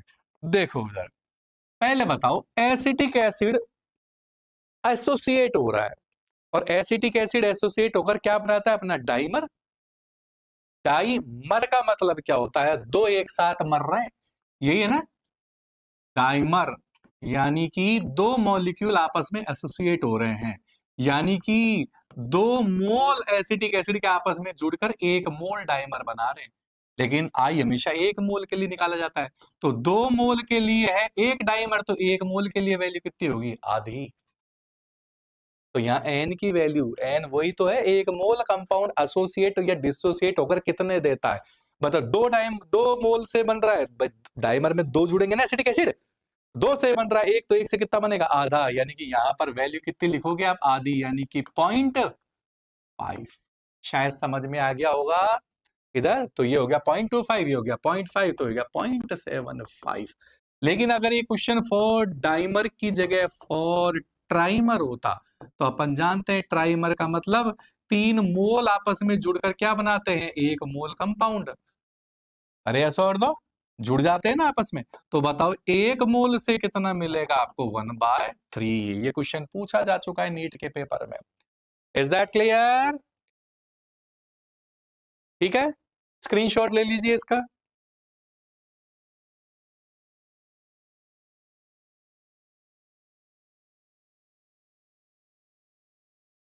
हो गया। अब एक बहुत ही सुंदर चीज बताता हूं, जरा आपको देखो, ठीक है।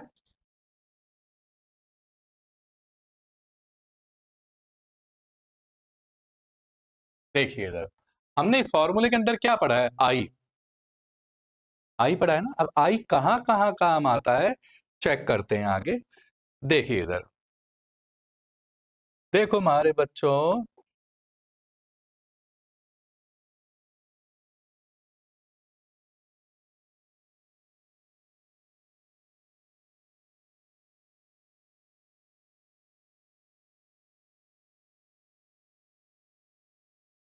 हाँ भाई, आपने एक वर्ड पढ़ा होगा कॉलिगेटिव प्रॉपर्टी, उससे रिलेटेड एक क्वेश्चन देता हूं।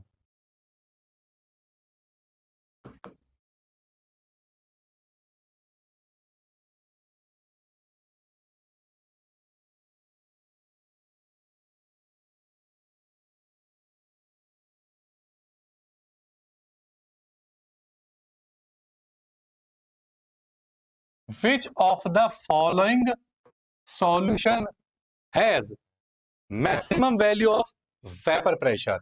यानी कि सॉल्यूशन के वेपर प्रेशर की बात कर रहा है, पीएस की। और इसने मान लेते हैं आपको ऑप्शन दे रखे हैं, ये आपके ऑप्शन में लिख देता हूं। ए 0.1 molar Na3PO4, 0.1 molar CaCl2, 0.1 molar NaCl, 0.1 molar C6H12O6। ये क्वेश्चन कितनी बार नीट ने कितने तरीकों से पूछा है, यही नहीं है, मैं कह रहा हूं डाटा चेंज हो सकते हैं। इस टाइप का क्वेश्चन कितनी बार आए भगवान जाने। आप पेपर उठाना पुराना, आपको अपने आप पता लग जाएगा।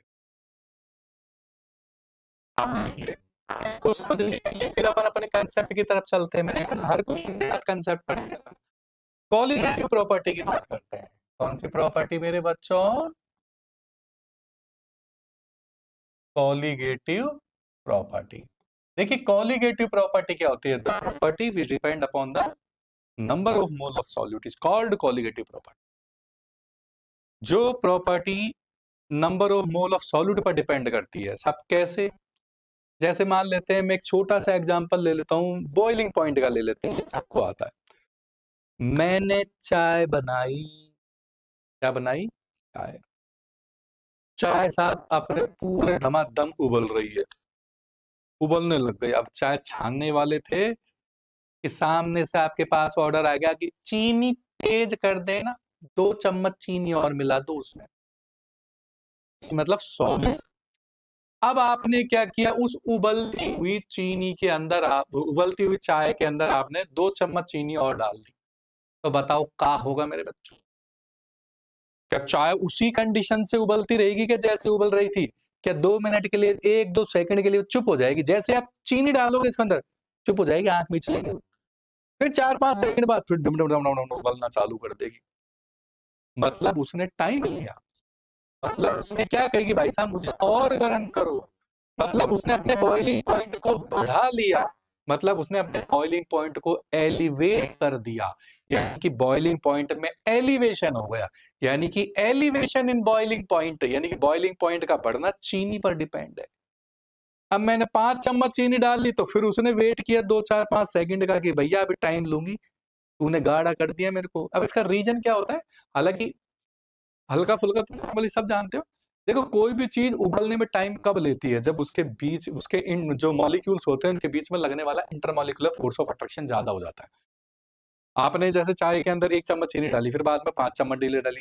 जब 5 चम्मच चीनी डालते हो तो सॉल्यूशन आपका गाढ़ा हो जाता है। गाढ़ा मतलब इंटरमॉलिक्यूलर फोर्स ऑफ अट्रैक्शन बढ़ गया। उस फोर्स ऑफ अट्रैक्शन को तोड़ने के लिए मुझे हीट ज्यादा देनी पड़ती है। आ गया वो समझ में?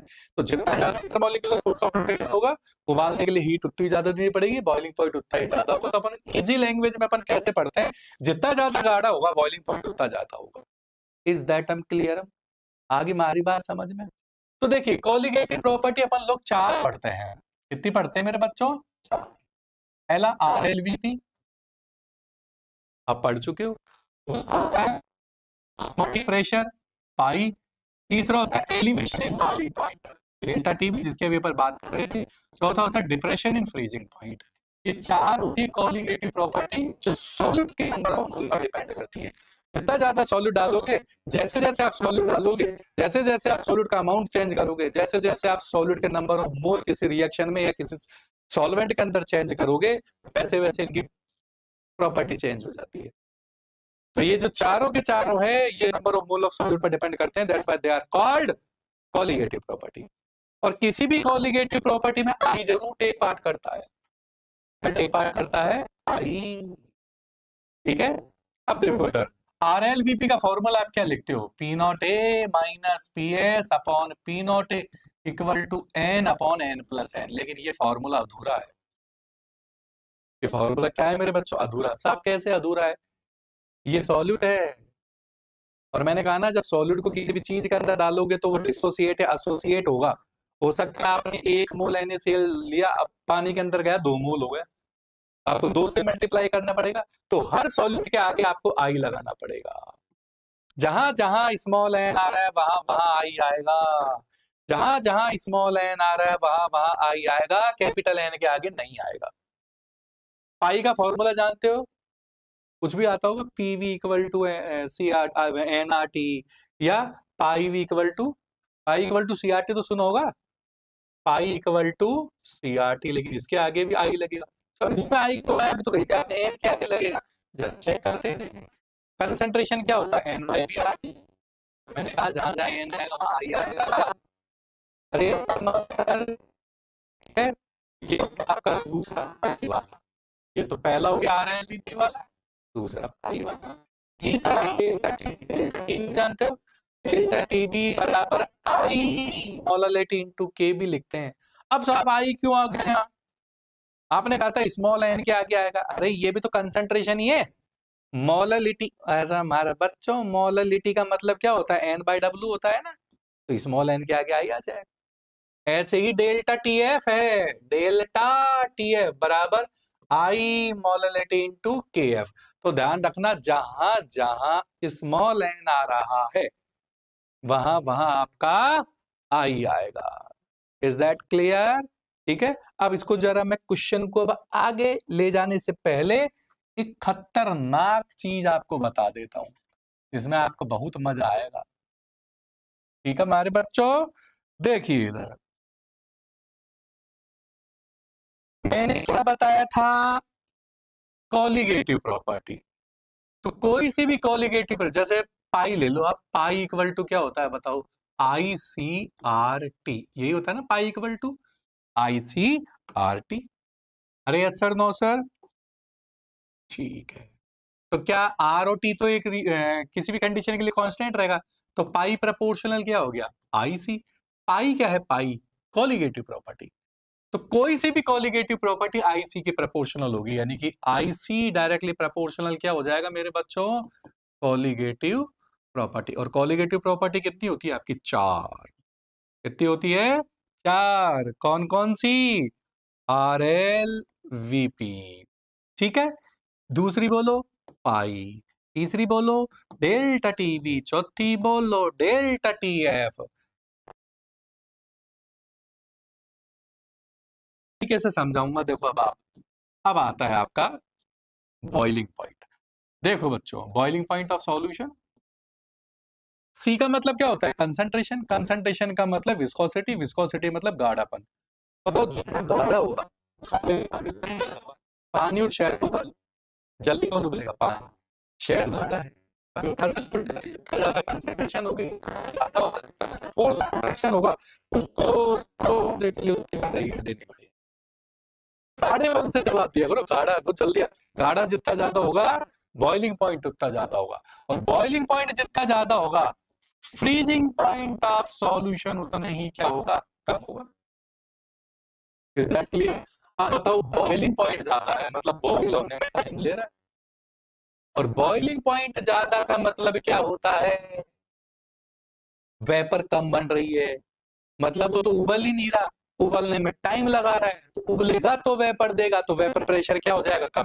तो बॉइलिंग पॉइंट जितना ज्यादा होता है वेपर प्रेशर ऑफ सॉल्यूशन उतना ही क्या होगा, कम होगा। नीट हर साल क्वेश्चन देता है इसके ऊपर, हर साल अब आपने अपने मॉड्यूल बुक्स वगैरह कुछ भी पढ़े होंगे तो कम से कम भी 40 से 50 क्वेश्चन आते हैं इसी पर। ये बताओ वो बताओ ऑर्डर बताओ का डेल्टा टी का किसका सबसे ज्यादा और न्यूमेरिकल में घुस गया, वैल्यू दे के सवाल पूछ लिया आपसे। Is that clear? क्या समझ में आ गया होगा? ठीक है, पहले स्क्रीनशॉट ले लेते हैं, फिर आगे अपन आगे बात करेंगे इसके बारे में। यहाँ तक स्क्रीनशॉट लो पहले। चार्जर है, स्क्रीनशॉट लो इसका।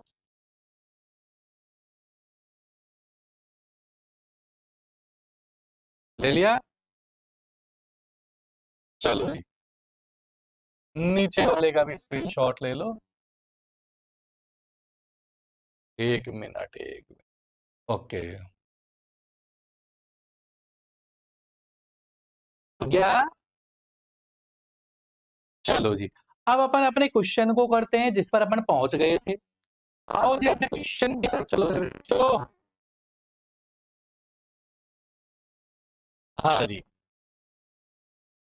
चलें इस क्वेश्चन को करें।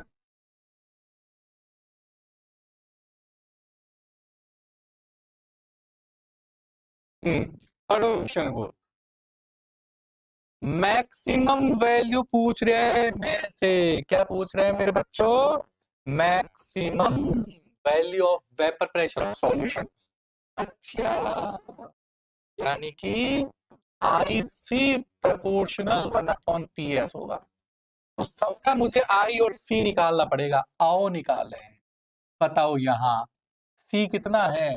0.1। I कितना है? I।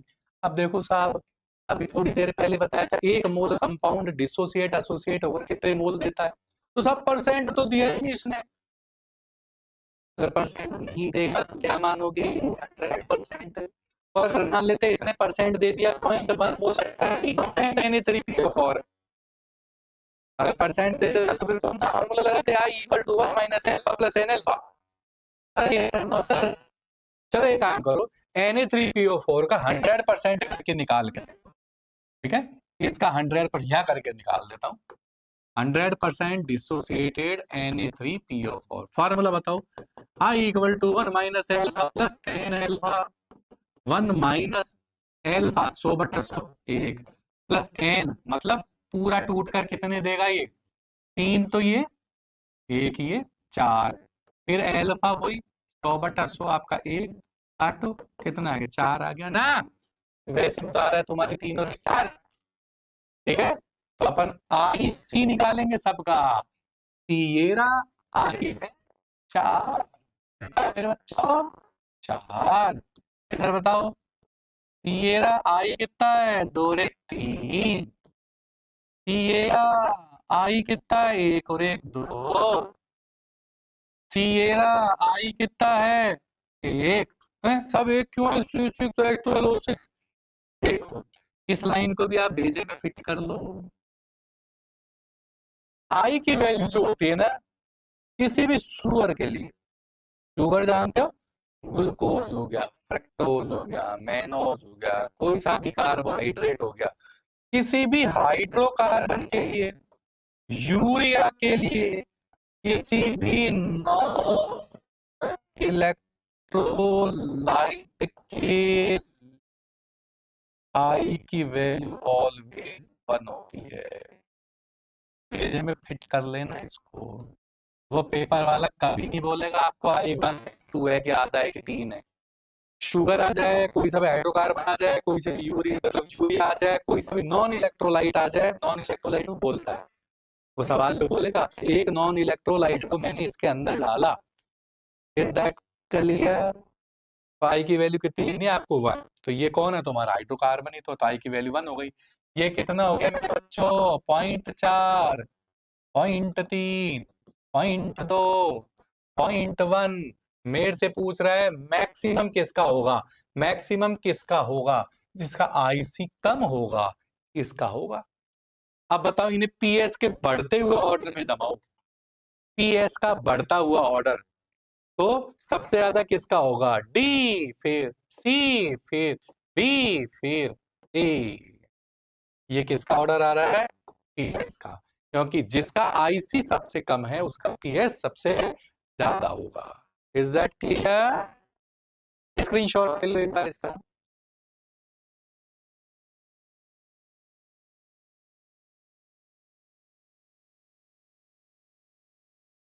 हो गया? अगला देखिए,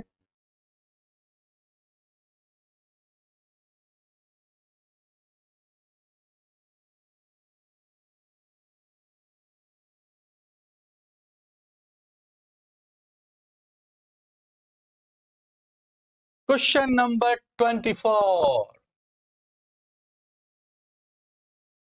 क्वेश्चन नंबर 24 देखिए,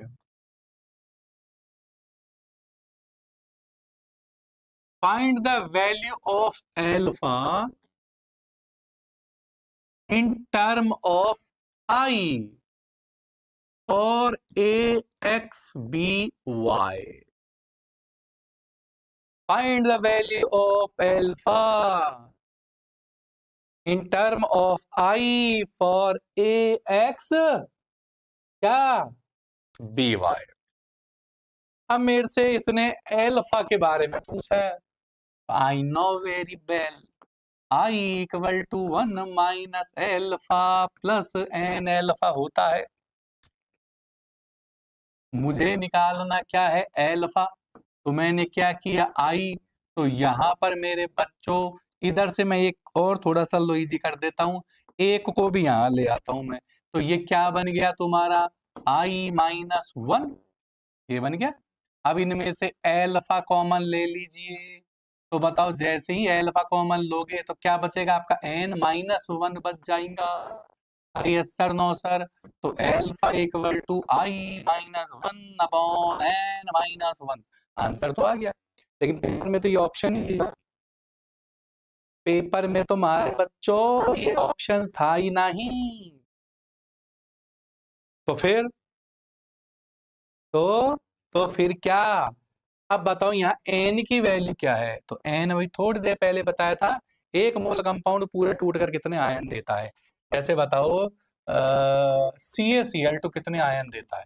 एक मोल पूरा टूट कर 3, एक Ca 2 Ca। ठीक है। अगर मान लो मैंने पूछा Al2SO4 का होल थ्राइस, ये टोटल टूट कर कितने आयन देगा 5, 2 + 3। ऐसे ही ए एक्स बी वाई कितने देगा x + y।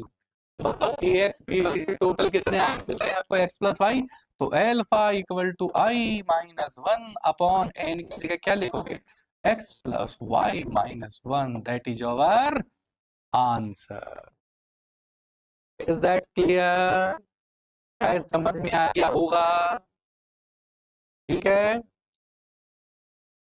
स्क्रीनशॉट ले लीजिए।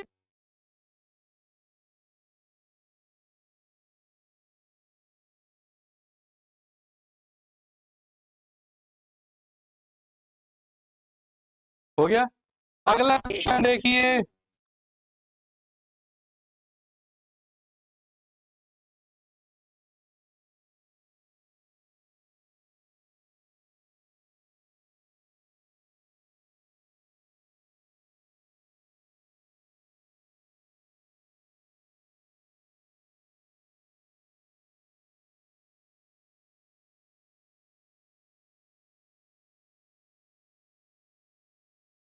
Arrange the following in the increasing order of. अब क्या क्या है फॉलोइंग, पहले फॉलोइंग देख लीजिए आपका। 0.1 molar B, 0.2 molar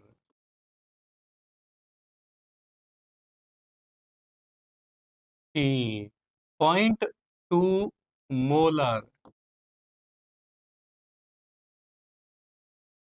D, 0.1 molar. अब आपको इनमें से किस किस का ऑर्डर निकालना है।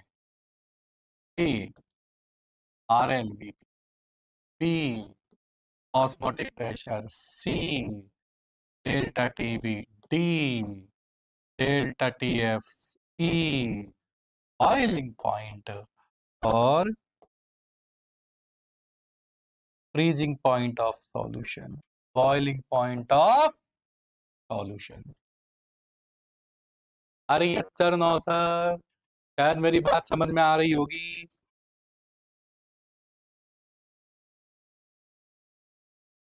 हाँ भाई, क्या कह रहा है ये, कैसे जवाब देंगे आप? इसने आपसे क्वेश्चन के अंदर इनका ऑर्डर पूछा और मैंने क्या कही कि कोई सी भी कॉलिगेटिव प्रॉपर्टी हो वो आईसी के प्रोपोर्शनल होगी। अब मैं पीछे पलट के नहीं लाऊंगा, पीछे पलट के देखो आप, मैंने किस किस के बताया मैंने आईसी, सबका आईसी निकालो।